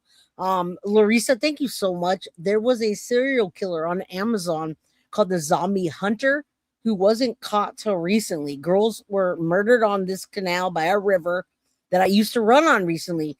Dateline and 48 Hours have covered it. I'd love to cover it if you want to shoot me an email and just remind me what the case is. I'm really good at research. All right, I won't remember that now, but thank you for the $9.99 super chat. I won't remember to go back unless you email guiltyofcrimebyj@gmail.com. I appreciate you. Yeah, straight face. She's just like, those pigs are dressed up and put out in the heat. They're dead, but they're kind of cute. And scientifically, we also do this. And Brian Enton's like, don't make a face. Don't make a face. All right, let's get. We got a few more minutes on this. I really do enjoy hearing about forensics. And the bodies were there for less than 5 weeks. This is just slightly north of Phoenix. So the body. So it's a pig body. Sorry to interrupt you. So go ahead. So it's a pig body in human clothing that you placed in a spot in the desert for 5 weeks, and then you moved it. Yes. And then you were interested in going back to the spot where it was originally. Yeah. Okay. And so, yes. And so we went back to where the body had been originally. And the body, again, was only there for 5 weeks. It was in the late spring. And so the soil where the body had been placed went through a summer. And you know how the summers are now very dry. There was very little precipitation. So it was a summer, a fall, a winter, another spring. And so the student was interested in looking at that soil. Is there anything different about that soil where the body was placed and soil around it? Because we didn't take soil initially before the bodies were there. And so the student went and sampled soil, and then we asked a couple of questions. The first question was, are there any differences in any elements that are in the soil where the bodies were? So elements, carbon. I mean, this is important. Look at the case that we're covering right now with Elena Moore. And by the way, it's interesting. I mean, that case, Elena Moore she disappeared, right? And then they ended up finding her 6 days later, just laying down, looking like she was sleeping, no bruising, no outer kind of anything, no outer trauma. The thing that will help with, let's say, tying the time frame and finding out what happened would be what they do here. She was out there. If she went missing, Elena went missing, and they found her 6 days later, there's stuff in the soil that goes out from that liquefies from her body, et cetera, et cetera. You can actually see the image of where the body was because it left behind the things that she's talking about and the elements of nature and what they do to the body. So, I mean, think of it that way.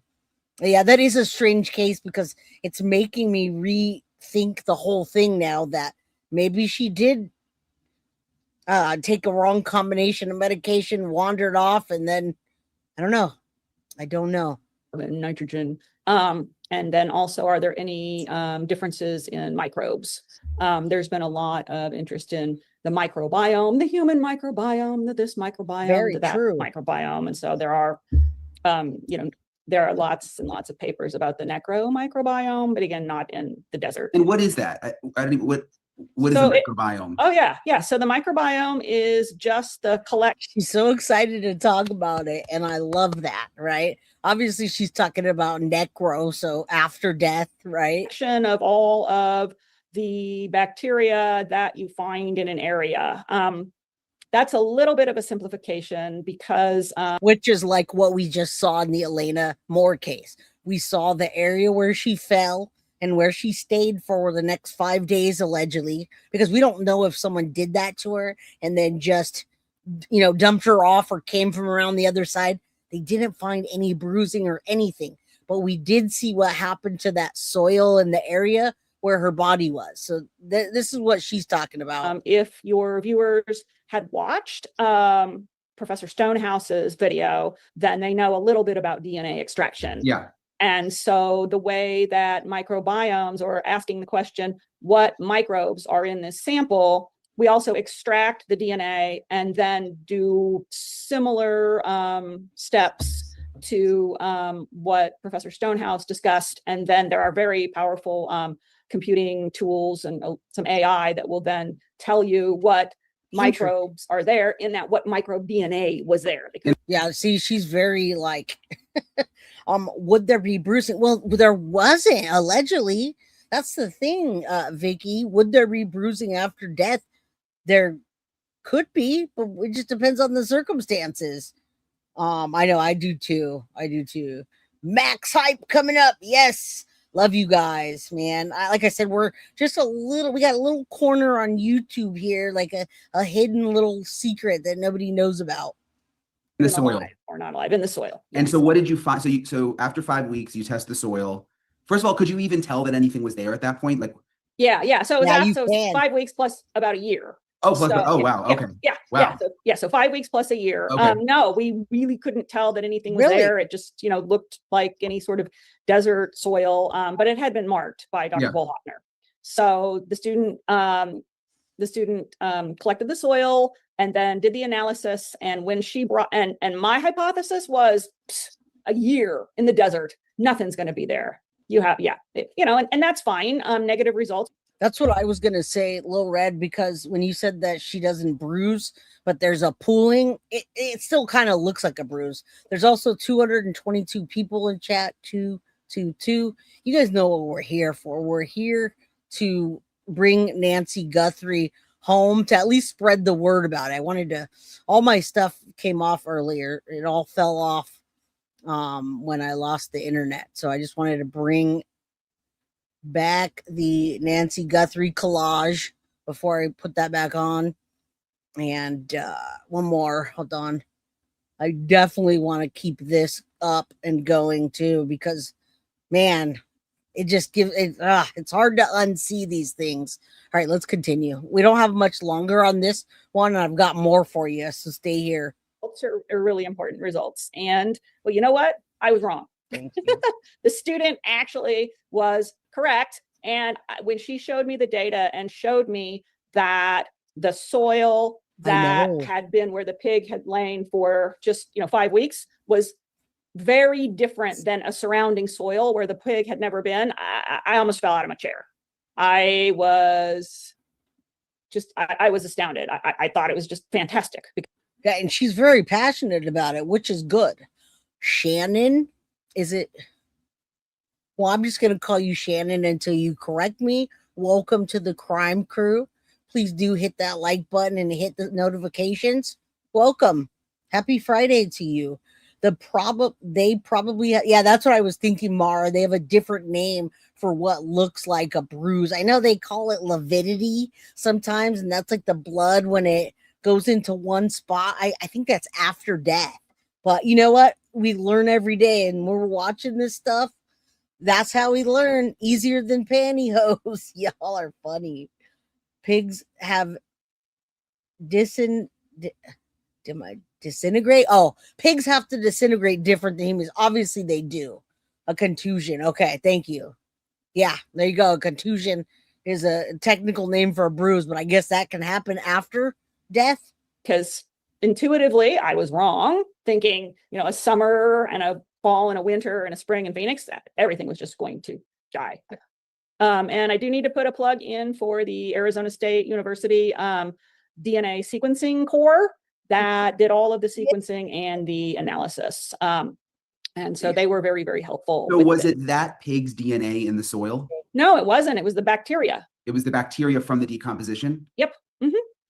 So applying this to the real world, if there was a person that was killed, that was dumped in the desert, and then someone went back out to move them again, a year later, could they find evidence there? Does this mean that they could find evidence that the person was there? Okay. Yes, absolutely. So with this first study, which was a proof of concept study, we've shown that if you have dumped a body in the desert and left it there for, we did 5 weeks, and then they moved it somewhere else. If you had a good idea of where you were looking, can take that soil, extract DNA, do analysis, and then show that it is statistically significantly different than surrounding soil. You can absolutely say, yes, there was a body here because it had a specific, which is what in the Elena Moore case we saw just from the naked eye, right? Again, we don't know how her death, what it came from. So we're not sure, we can't talk about any of that stuff. We can't talk about livor mortis or post-mortem lividity because it said there was nothing. It was like she was sleeping. Thank you, Lored, for that. In my mind, I'm as nerdy as she is on the inside when I think. That's how I think. I'm like, oh, that's so interesting. Yeah, Mara, that's why I don't understand why they don't have EquiSearch that's offered to go out there and look. Imagine the dinner conversation. No, I can't even imagine this lady being married or having kids. And that's not being like, I'm not trying to be a jerk because she's awesome. But these conversations, man, and what she gets excited about is interesting. All right. This is a neighborhood issue. No other cities have limited disclosure. All right. Let's do that's a real scientist because she really admitted I was wrong. And Cajun Navy, yes. What's the harm in it? If the YouTubers are already out there anyway, and guys, they are. I assure you, and I'm glad that it did not hurt Criminal Network. So the other day when we talked about Criminal Network, obviously that made it to the Nancy Guthrie news, right? The next day, everybody was talking about Savannah calling an arrest for somebody, which ultimately was Criminal Network. Now, I'm looking at the live streams and like what's going on, anything new came out. Guys, he's not hurting at all. There's 2,600 people watching his show as we speak. All right. So it didn't hurt him at all. And he's carrying on. If someone was dumped in the desert, would you not see the flocks of birds hanging around? Therefore, locals would know where to look. I don't think that, I don't know. I think it depends on the circumstances of her death, right? If her body was more, let's say like somebody was chopped up or there was more blood or fluids coming out, that's going to attract more birds or animals to come than it would if her body, there was nothing on it, I would assume. But I don't think it's that. I mean, I wish it were that easy, Mrs. Redhead. I really do. I might volunteer to search if they had Cajun Navy. Are you out there, Mara? Are you in Arizona? Tomato sauce everywhere. Annie, husband. I want to find out what happened. I really don't want it to be them. But it probably is. My aunt's second husband was a mortician. Oh, yeah. That one would be hard. Microbial signature. Furthermore, with the help of Dr. Ken Sweat, we also did elemental analysis. So looking at elements, and there were some differences in the chemical elements as well. How much did the pig, and look, I feel bad talking about this because we're obviously, the reason I'm doing this is because I'm covering the story about a human. So I do feel kind of, but this is science. I mean, it's important. I mean, this is science. I mean, and police have to deal with these things. But how much did the pig decompose in the desert after 5 months? Oh, 5 weeks. And after we hear this, she corrects him. 5 weeks, Brian. Weren't you paying attention when she was talking? You literally got to take notes with this lady. She's so detailed and thorough. She corrected his ass like Nancy Grace. Juanita, good to see you. I'm glad you're back. And I agree. I don't know what to think of the information only coming now, other than the fact that we have no person that's like a public relation. Normally you have a person of contact or a person that lets the media know what's going on. We don't have that. Because when Chris Nanos, every time he talks, he doesn't say anything. The FBI doesn't have to talk at all. So I think that whatever information they have, there's just no reason for them to translate it to us. All right. I don't think so. I watched Lauren, the mortician. Interesting. She's a scientist. I know. 5 weeks, Brian. 5 weeks. I'm sorry. Yeah, 5 weeks before you moved it. They are really very mummified. They are still identifiable as a pig. The clothing is still on them, but they look very dried out and leathery, sort of like sorry, email. But identifiable. Yeah. Oh yeah. Absolutely identifiable. Yeah. Thank you, and ladies. Just for people, because I think people are probably thinking this, watching this. You guys didn't kill the pigs, did you? No, they were obtained from a slaughterhouse. Okay. So those slaughterhouses that you obtained pigs from. Man, I can't believe Brian didn't know about that. He did. He got scolded like Nancy Grace would do. I don't know about that, Sadie's mama, but I don't know. That hasn't came out, declared her deceased and possible, saying family has declared. I haven't heard that at all. Maybe he's saying, are they? No, I don't know about that. We gotta get that straight. I want to get that straight before I say that. Pig in clothes. Yeah, PIO would be the person that is like the public, what did you guys just call it? Public information officer. And that is usually who relates to us in these press conferences. What's happening? All right. I knew it. Mummification. And yes, they actually dressed up the pigs to find out how and all of that, all the scientific things. When you moved the pig after 5 weeks, where did the pig go? To a different spot in the desert? Yeah, the pig went to a different spot because Dr. Bolhoffner was looking at other aspects of the decomposition. And what did you find then at the second location? At the second location, the soil where the pig had been left was quite similar. I shouldn't say quite similar. It was still statistically significantly different from the soil that didn't have the pig. It had different components in it and different bacteria in it. And the reason why was that the pig was still there. And so it was still actively decomposing. Yeah. So you went back after a year and you were able to find.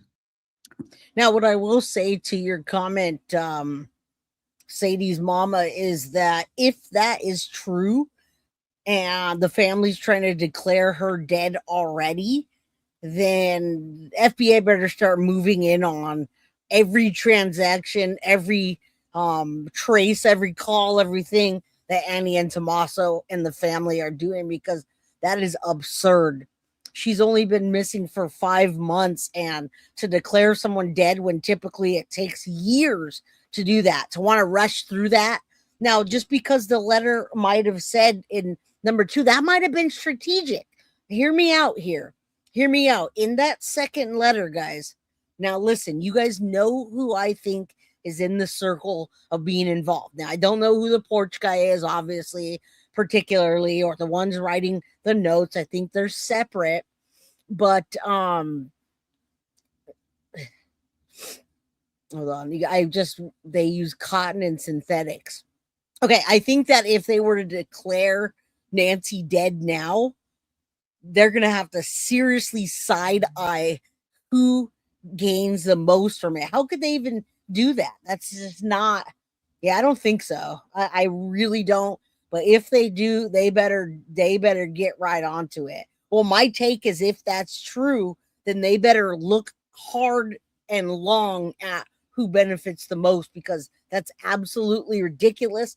And it makes sense though, because when I asked you guys and I showed you earlier the notes that came in, okay, there was ransom notes and then there was letters to TMZ. The first note had a demand. Do you remember? Had a demand, had a expiration date. But the second note that we just got out this week, okay, that just came out with the fact that she was dead. Do you think that came out? It didn't ask for money. That second, the second ransom note that Brianna from KOLD read came in hot with the fact that she's dead, but there was no kind of demand.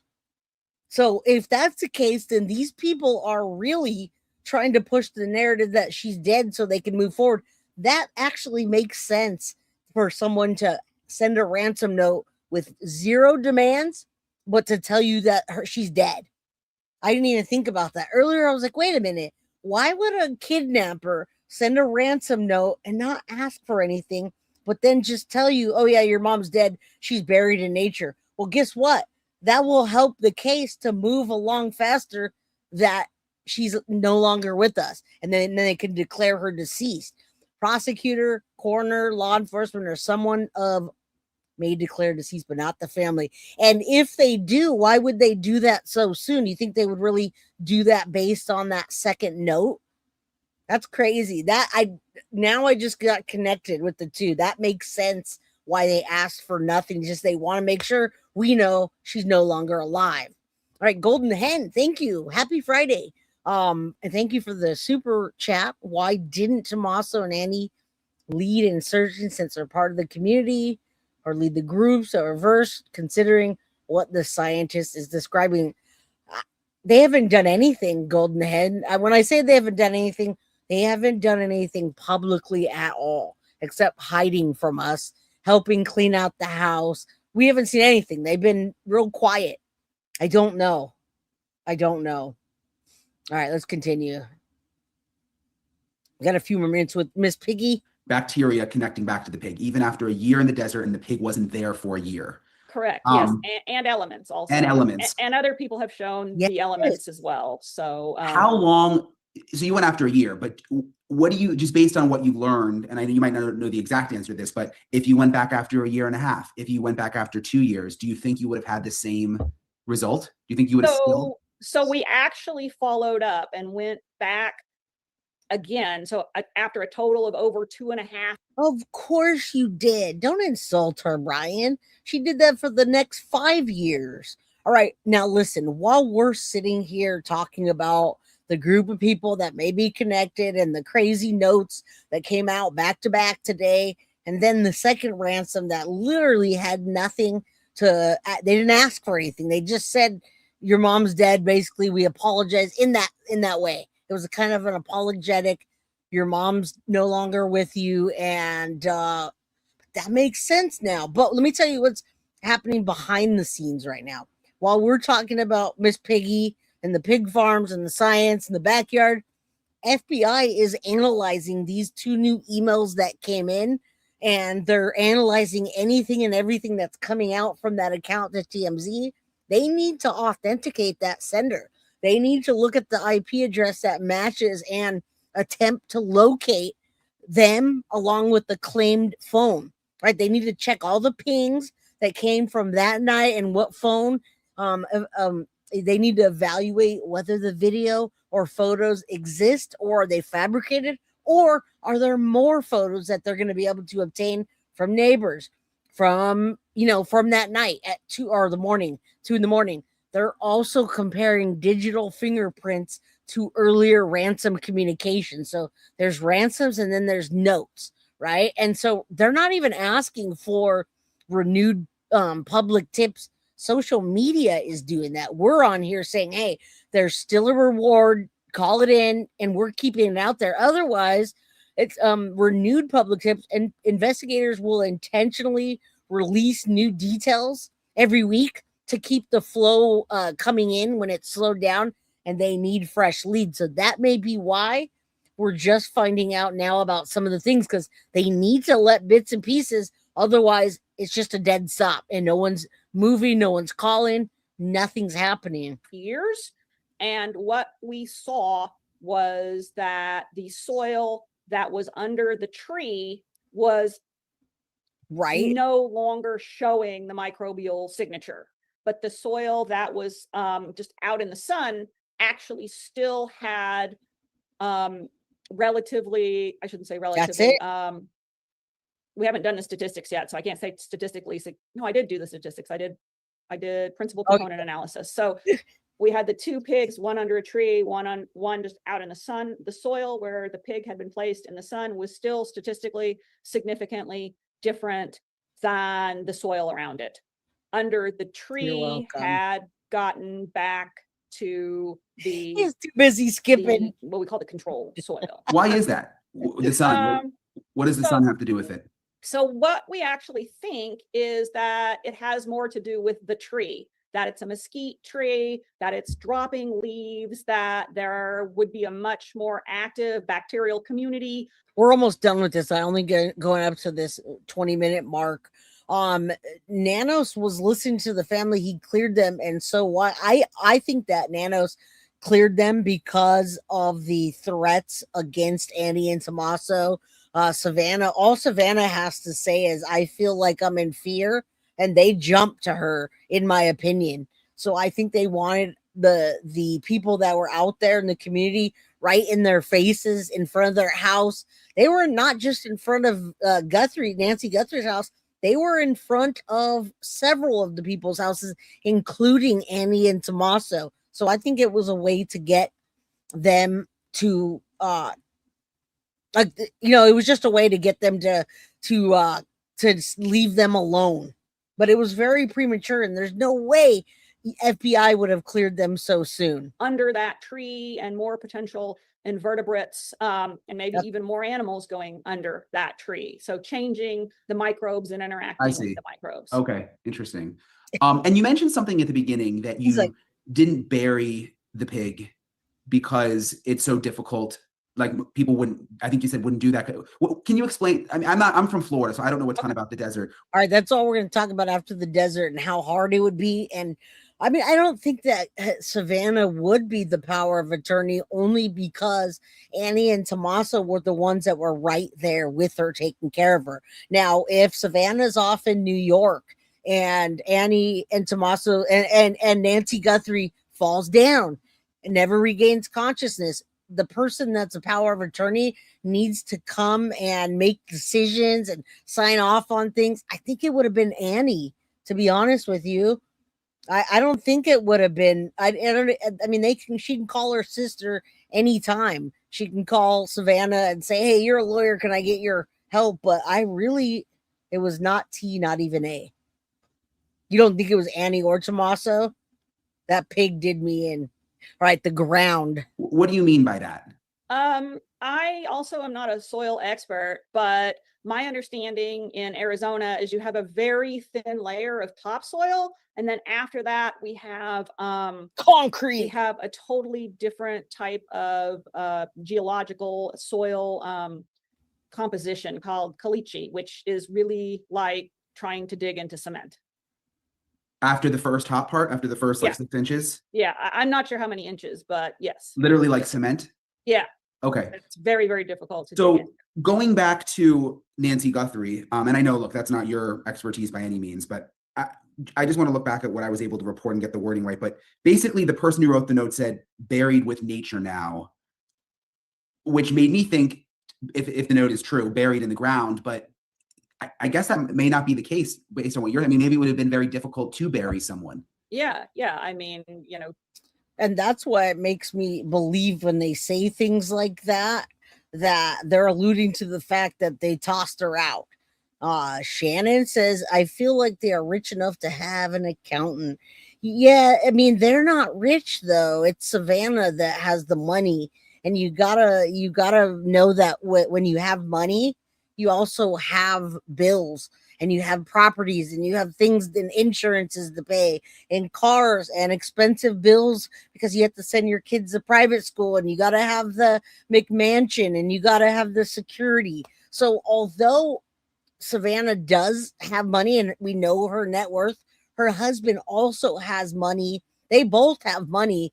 And but I don't think they're going around just like throwing out their money frivolously. All right. I don't think that at all.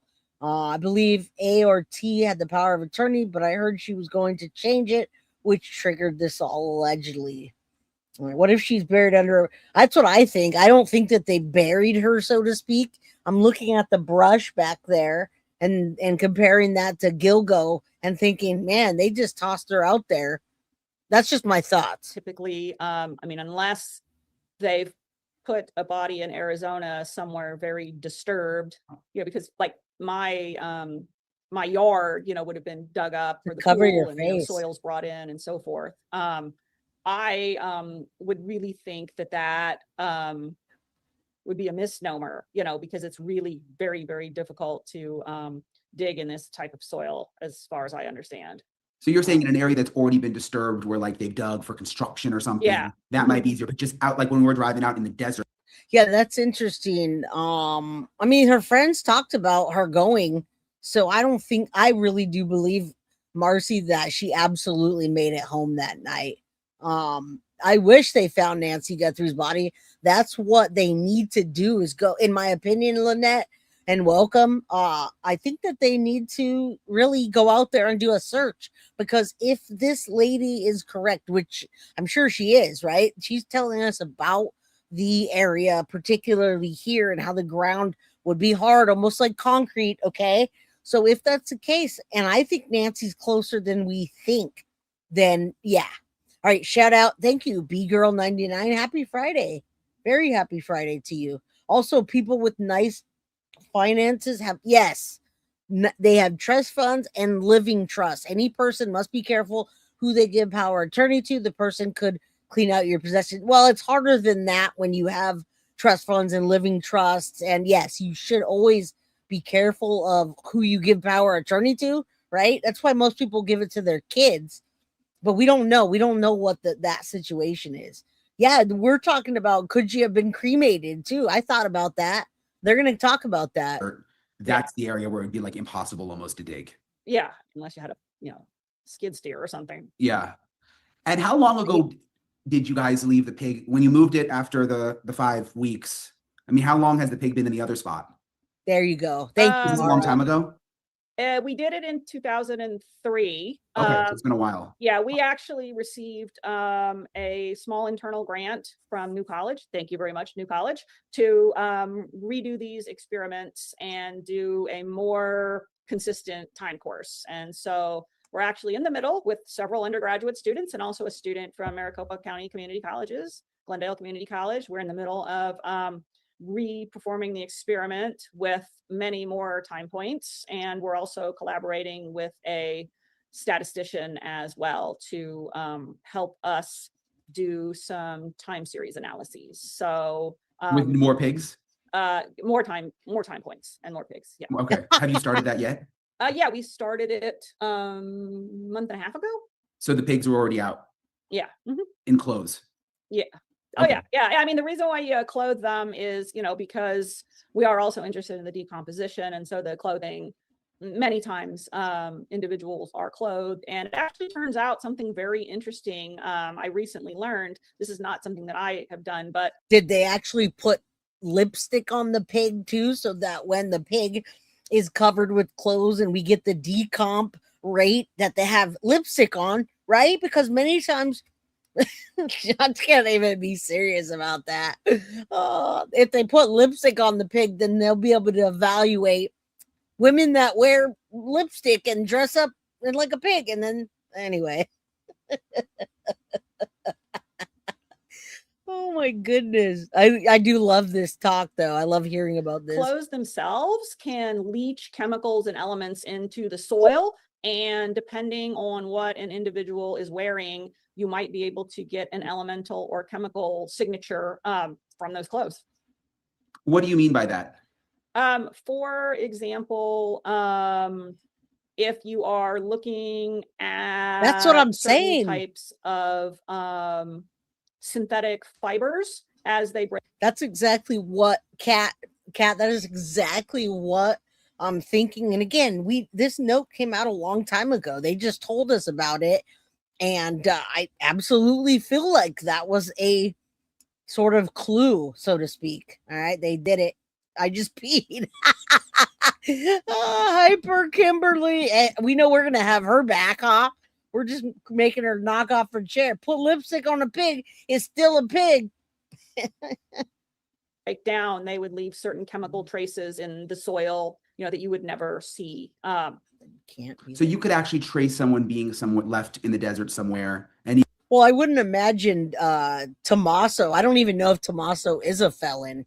But I think Annie would be the executor. But anyway, that makes sense. I didn't even think about that. A felon can't be an executor. That makes sense. even if they were moved, possibly through the clothes that they were wearing, even that would absorb into the soil. Yes. Wow. I want to preface this a little bit with some of the experimental technique. When you see something on TV, they will say, "Oh, we're going to test the blood," and then all of a sudden, poof, they found some very, very random and very unlikely chemical. Or all right, I'm gonna hop back quickly to the conversation we were having when we got shut down. But yes, Trotter Daughter, that apology ransom note literally didn't just hit me until right now. If you were to watch my coverage from day one of this, go back to my playlist and see what I've been saying. One of my very first posts talked about this and trying to, the only way you could get anything if you're close in proximity to Nancy Guthrie and her being dead, the only way that you'd be able to get anything out of her is if they could prove she's dead. There's no body, there's no case, there's nobody they've arrested, there's nothing we know about. So what you're getting at is 100% what I was getting at the very beginning of this case. And it just occurred to me right now when we were talking about it again.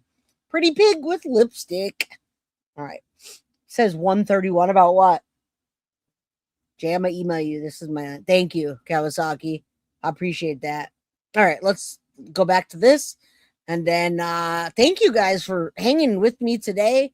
TMZ is compliant. I think so. I mean, FBI is talking with them, guys, as far as their reporting. So I think so. The only thing is I don't like the fact that they want to make a documentary about this. It's not as it appears. To raise money. And we haven't even found her body yet. We don't even have a person of interest named yet. And to do a documentary, I think would be a bad idea. How about a vulture? I have no idea. There's an open case. No funds will be paid. Thank you, Sadie's mama. That's why I feel like we're in a little corner of YouTube and we haven't quite been discovered yet, because the other night I felt like we did an amazing show and so much came out and I put together all this and we only got like 4,000 views. And some of these people are getting, but I think it's because they do it every single day. I love her corner too. Yes. When people get in the algorithm, it's because they are doing that case daily. So I didn't do that in the Madeline Soto case on purpose. It's just information kept coming. And so Madeline Soto, I covered day in, day out. With this, I'm just frankly not going to do that. I want to give other people the opportunity to have a voice and an outlet. And like Eve Rogers, somebody brought the Eve Rogers case to me, and that's important. Anyway, let's get back to this discussion. Because if it does, it looks lost, but I know they're not. There's a lot of things to follow up on. The cleared list. I want to talk about that for a second. And in no way am I insinuating that anybody who's on that cleared list has done anything wrong. But how often historically have we seen in investigations, and I don't know the answer to this, so I'm asking it, is how often is it you have a cleared list initially on an investigation, or even maybe for quite some time, and the names on that cleared list sometimes fall off the cleared list. Maybe they're not cleared at a certain point. Maybe there's other information that comes to light that they're not so as clear as we thought they were initially. Again, I am not insinuating anybody here. I'm just more so throwing that into the ether of, does that happen? I think it happens only, so again, I'm just going to go by experience when you're asking that question, thinking of specific cases. Yeah.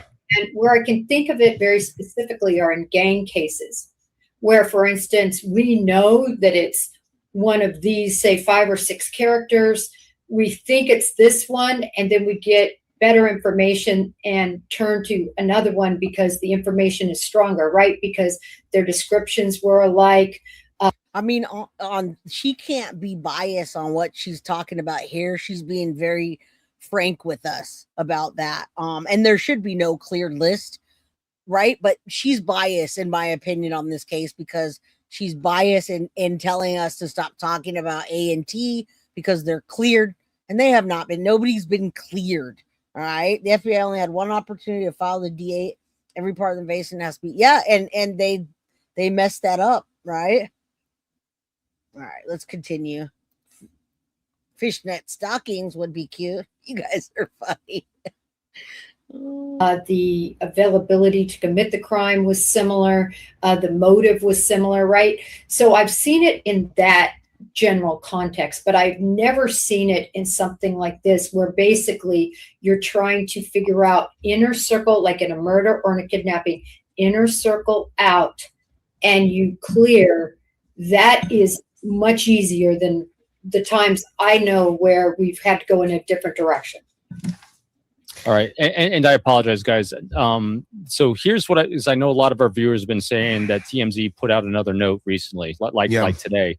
I just found it. So if you want me to see want me to tell you what it contains? Go for it. Yeah. So they put it out 2 hours ago. It says so it came from the same individual who's been sending them multiple messages about Nancy Guthrie. So it's the same person apparently.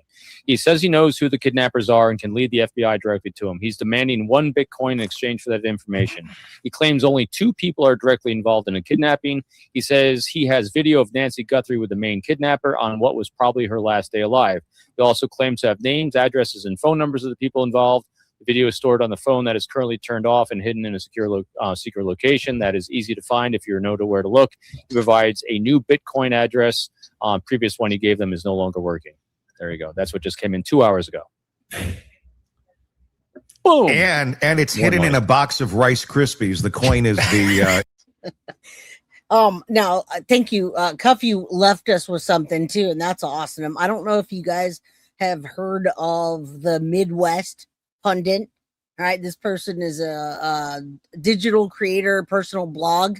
He has 27,000 followers on Facebook, and he reached out to TMZ today to get a better feel for what they're thinking about these notes. And you know what? Let's share that. Let's share that right now so that I don't get sidetracked with our other awesome conversations.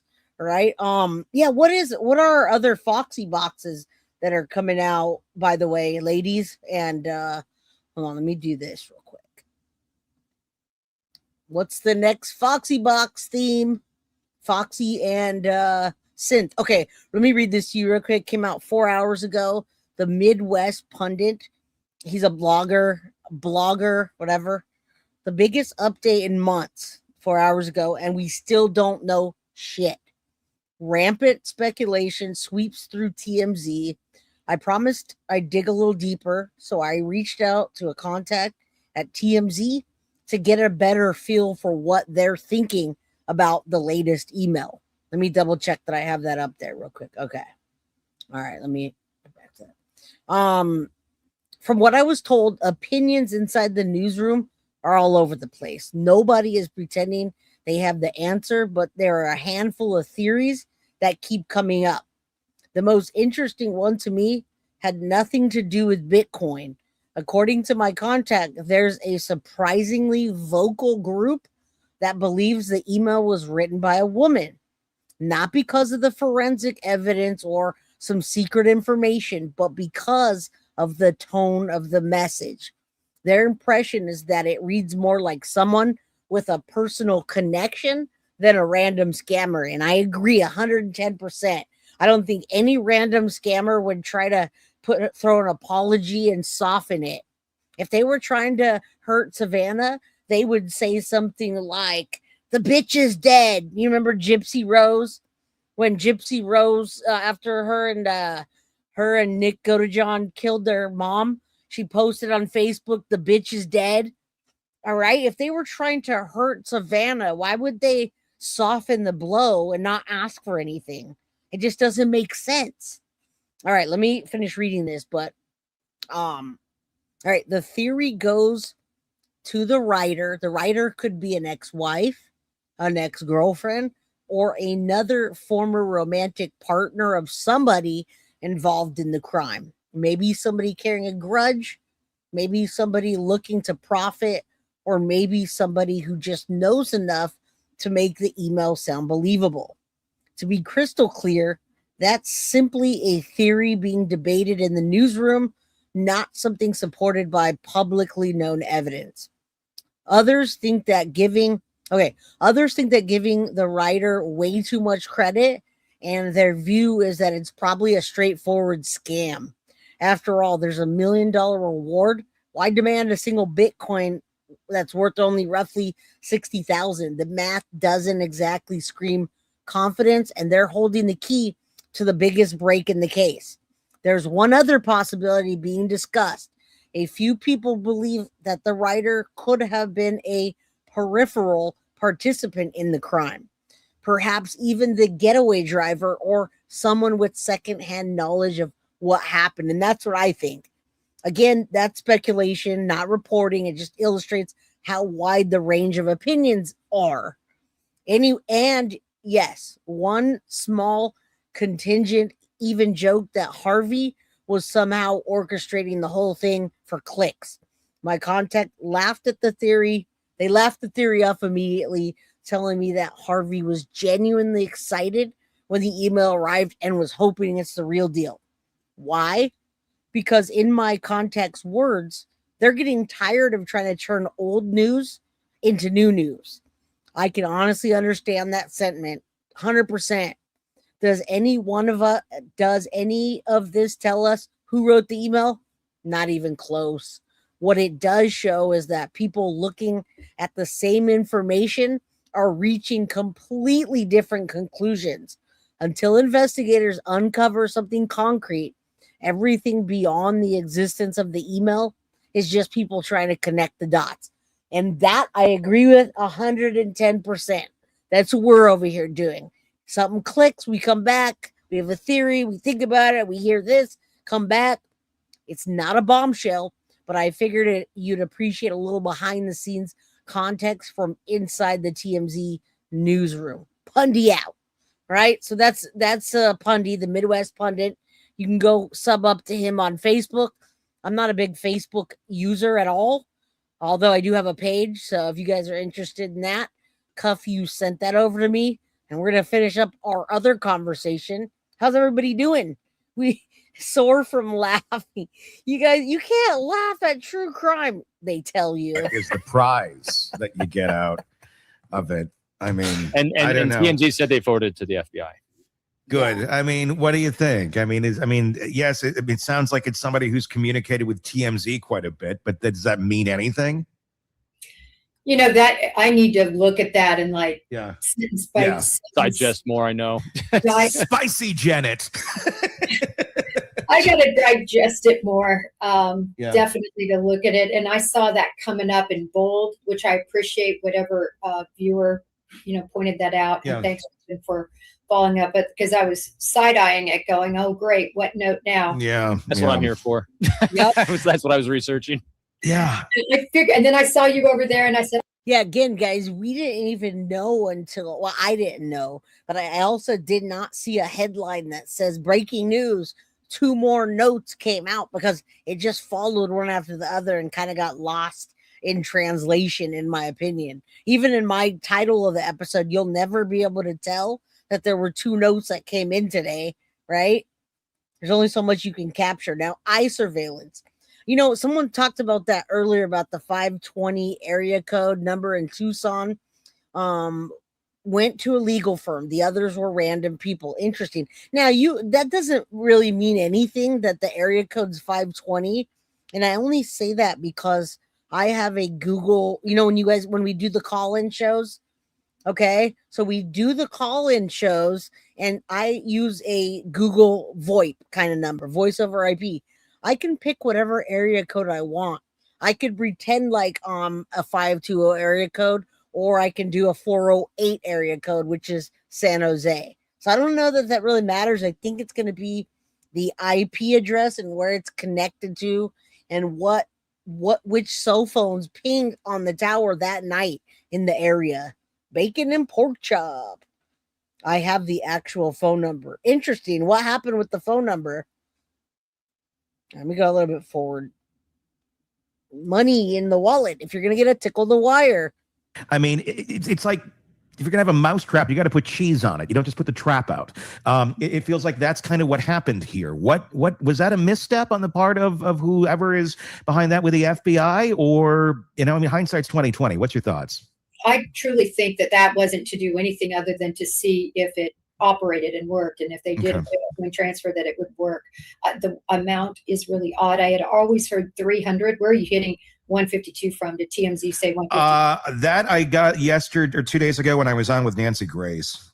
I think 152. Well, if you think about it, if it's an odd number, it'll be easier to trace if someone takes the entire amount. I mean, how many transfers of Bitcoin at 150 or any transfer of anything at $152? If you know that this stuff can be traced, which it can to a certain extent, you're not going to risk your existence on $152. I mean, at least make it something that somebody's going to have a little temptation, have a couple beverages and go, yeah, I think I'm going to try and collect that 40 grand or whatever.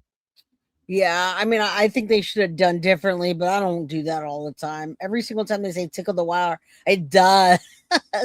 Mo, happy Friday. You're very late, but I'm glad you stopped by to say hello. Yeah, you know, the 152 number could change. That could change because when we looked at that Bitcoin wallet, guys, they purchased 0.002, blah, blah, blah. That changes. It goes up and down depending on the price of Bitcoin that day. and I'm not even trying to be funny, but hey, if it works, it works, Hyper Kimberly. Yeah, 152, 151 and change, but it changes depending. If you were to look at how much 0.002 whatever was, it would be different today. That number would change. Sandy, because it was used to the beach. All right. Anybody got any idea about the Foxy boxes that we might be giving away? You know what I'll do? Since y'all are here, I have more books. I'll give away a book tonight or soon. Let's finish this up and I'll give away a Guilty of Crime, my book that I wrote. Is that fair? Because we more than hit our goal. All right. I'm going to pull that all up. Stay here. Hit the like button. Get yourself a comment. Make sure you're in the United States. Otherwise, the shipping's like $60. And make sure you're in green. Yeah, I mean, I agree with not trusting TMZ, but I hope FBI is verifying what they're doing. Okay, then I'll give away a book. Let me do this and I'll set it up behind the scenes and then we'll give away a book. Again, you got to be in the green and you got to be here, right? I can ship that off sometime next week. I have to go to FedEx anyway. All right. Is in there. Like I could, if you make it like somewhat of a temptation, you're probably going to have a better chance of somebody trying to withdraw it. And that's either going to lead you to the killer or another opportunist. Either way, you get somebody. More things that make you go, That's all it is. There's another, I don't know. Well, what killed me was hearing that TMZ was ready to cough up the money. Yeah. You know, I was with another FBI agent on another show, and we both just said, oh my gosh, that's the dream. You know, the dream, you know, you want to do all these investigative things, and sometimes money stops you, especially when you're in the millions, right? And to have somebody want to do it, and I understand there was quid pro quo. He wants to do a documentary and follow the money and see how it all turned out. Fine. He's going to do that anyway. Yep. It's not like that's going to stop him. I don't know. But then, apparently he came on air. Hey, I caught one of my animals for you. So here's my book, Reason 111 Why I'm Gay. Now, you guys know my sense of humor. You get it. This is my story about my life with my sense of humor and my illustrations. Okay. This is absolutely all about me.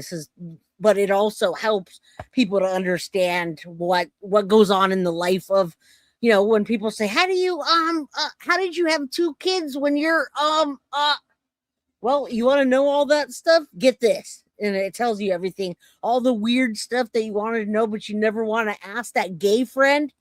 It's right here. All right. And I caught one of my puppies right now. Look at this. She needs a brushing, but I just caught her. Look at I caught a little 2-pound Yorkie. Thank you, Trotter Daughter, for the Guilty of Crime membership. Let me set up the book giveaway. You had a little Yorkie named Mickey. I have a 15-year-old Yorkie named Wes.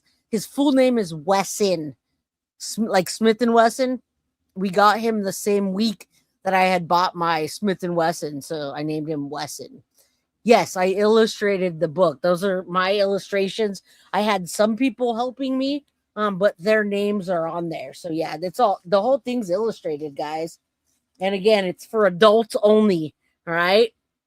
It's adults only, but yes, every page is illustrated and you got reason why. Yes. I am a graphic designer. I have my degree in graphic design. I'm also an artist. I've been doing tattoos for the last 25 years, and I run a mechanical engineering company. But my love is art and true crime, because I love to, now that I'm doing this, like I said, I always said, hey, if I can redo my life, I would redo it and become somebody like Coffindoffer. Well, I can't redo my life, but I can do true crime, right? Okay, let's continue. Oh my God, that's a whole other thing. I got 3 doggies. I was only able to catch 1. Look, I'm green. Yes, welcome, Retha. All right, you got Trotter Daughters gifted membership? All right, let me play this so I can give away a book and then go hang out with my pups. He says this. He hadn't been talked to for a month. And then he said, as soon as he aired this, saying what I just said, that the FBI called him within 10 minutes and said, the reason we just kind of colded you, we didn't really need that because, and this is segueing into your second part, Tony, sorry if I'm early. You're good. We're making headway. Yeah. Are they making headway? That's the question. And why would they reveal that to Harvey? Right. Why? I mean, why reveal that to anybody? Why would you say that out loud, period? If you're going to admit this, but not that. I don't know. The whole damn thing. We're going to get into that next. Your thoughts in the comment section on Substack and YouTube. Be sure to weigh in there. Let's flip this completely. In the same week, They're Stuck stuff came out. Retired FBI agent Maureen O'Connell goes on Megyn Kelly's show and says her sources say they're closing in on Porch Guy, the masked man on Nancy's doorbell camera. And she put a 75% assured. It's her own conjecture. Everybody is certainly entitled to their own conjecture, but that's what she said, according to her sources. And then her conjecture said she feels it's about 75% that is accurate when pressed by Megyn. As soon as they ID him, she says the floodgates open. So you got 2 former FBI agents, same case, same week, telling you opposite things. We have 2 FBI agents, same case, same week. And let's see if we're going to hear opposite things here. Jennifer Coffindaffer, retired FBI special agent, and Robin Dreek, retired FBI special agent, chief of the Counterintelligence Behavioral Analysis Program. To help us break it down. All right, yes, confidence at 75%. You're both retired FBI special agents. She says she has some sources in there telling her that they're getting this close. What are the odds that that's accurate? Okay. Right. After this, we're going to give away a book, and it's US only in green. And my dogs are girls. 2 of them are girls, and the 15-year-old is a boy. That's all. All right. I know, right? I figured that'd make your day. All right, I'm loading this up. So hit the like button, drop a comment so you have a better chance to win. I'm going to pop this down after we hear about if they're getting closer or not. Maureen seems to think that we are. Yes, you do, Viking Treasure. Also, if you don't win it, you guys can get it on Amazon. I have a stack of them here. Also, if you want to like Cash App me, I can send it off to you and sign it. But you guys can email me if you're interested in that. All right. You guys have the link for it? Or you guys, Synth, can you drop that in chat? My link to the book on Amazon. All right, let's do this so we can give it away and I can go eat. I can't believe we've been here for 3 hours. Couple of things. I could not, and I listened to it. I couldn't understand what's at 75%.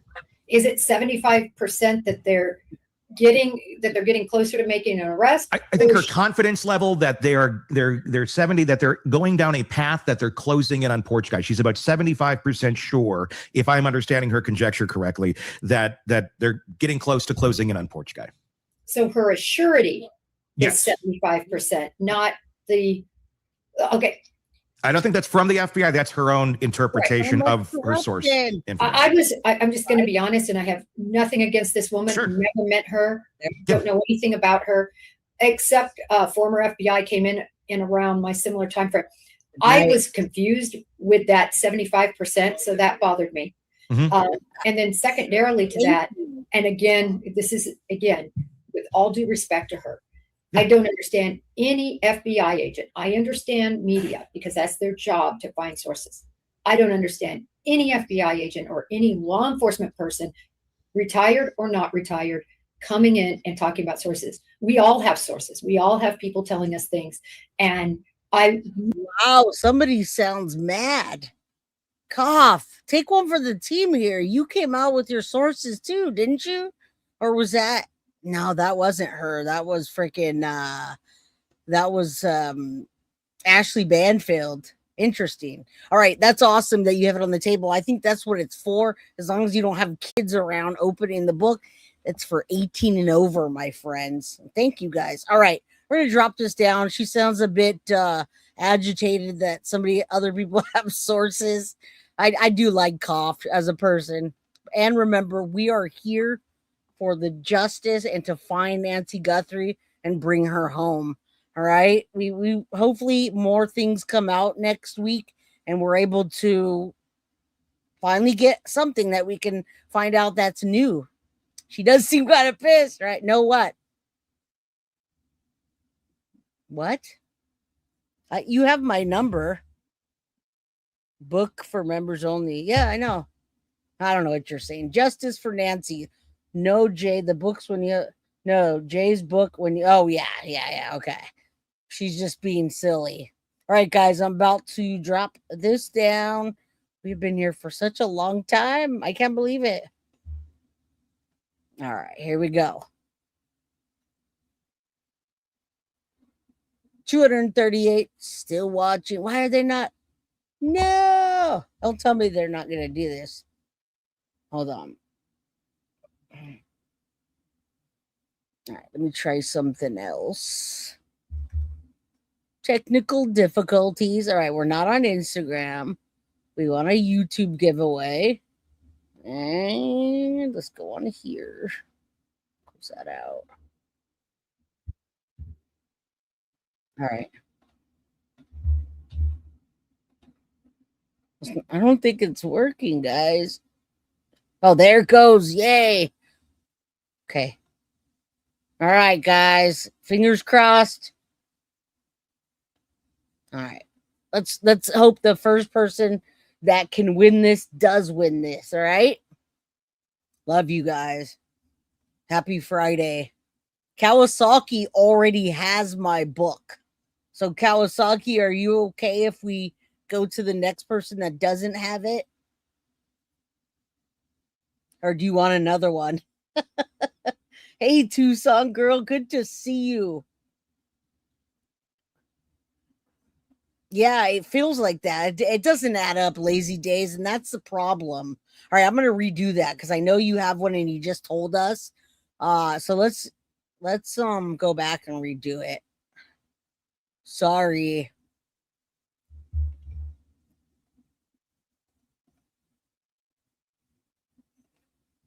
There's only so many people that could win, right? Lazy days, welcome. Kung Fu, Panda. The only reason people watch former, their expertise and knowledge and will. I know, right? Look at who won that. Hyper Kimberly it's the same book, Kawasaki. But you know who did win? Hyper Kimberly, and she's been here all the show long, being really sweet. So I'm glad that you won, Hyper Kimberly, and I think that you'll really enjoy my book. All right. Congratulations. As long as you're in the US, all I need you to do is email me at guiltyofcrimebyj@gmail.com, and I will send that off to you next week and sign it. Just tell me how you want me to sign it and where to ship it to. All right. Where's Hyper Kimberly? I'm gonna throw up my Gmail, and then there you go. You got it. You're here. Okay, so email me right there. It's gonna scroll by guiltyofcrimebyj@gmail.com. Congratulations to you. Thank you. We definitely love having people here that are into the content and stay. There you go. Thank you. Congratulations to you. And I hope to see you on Monday next week. Good night, everybody. Mama Sage, Mama Pearl, bring Nancy home. All right, guys. Love y'all. Go watch some true crime this weekend. If you can, find the Israel Keys thing and say a prayer on the way out for justice for Nancy. We do want to bring her home. All right. Good night, guys. Thanks for stopping by, Tucson Girl. I hope everything's going good in your area. All right. Thank you. Yeah. I'm paranoid about that, guys. All right. Love you. Good night. Guilty of crime. I want to thank you for watching. If you enjoyed my content, please share this video, like, and subscribe. You can also follow me over at Facebook, Instagram, TikTok, X, or Gmail. If you'd like to donate to my channel, you can use Cash App or Venmo or PayPal. Thank you very much in advance. Guilty of crime. Are you guilty of crime?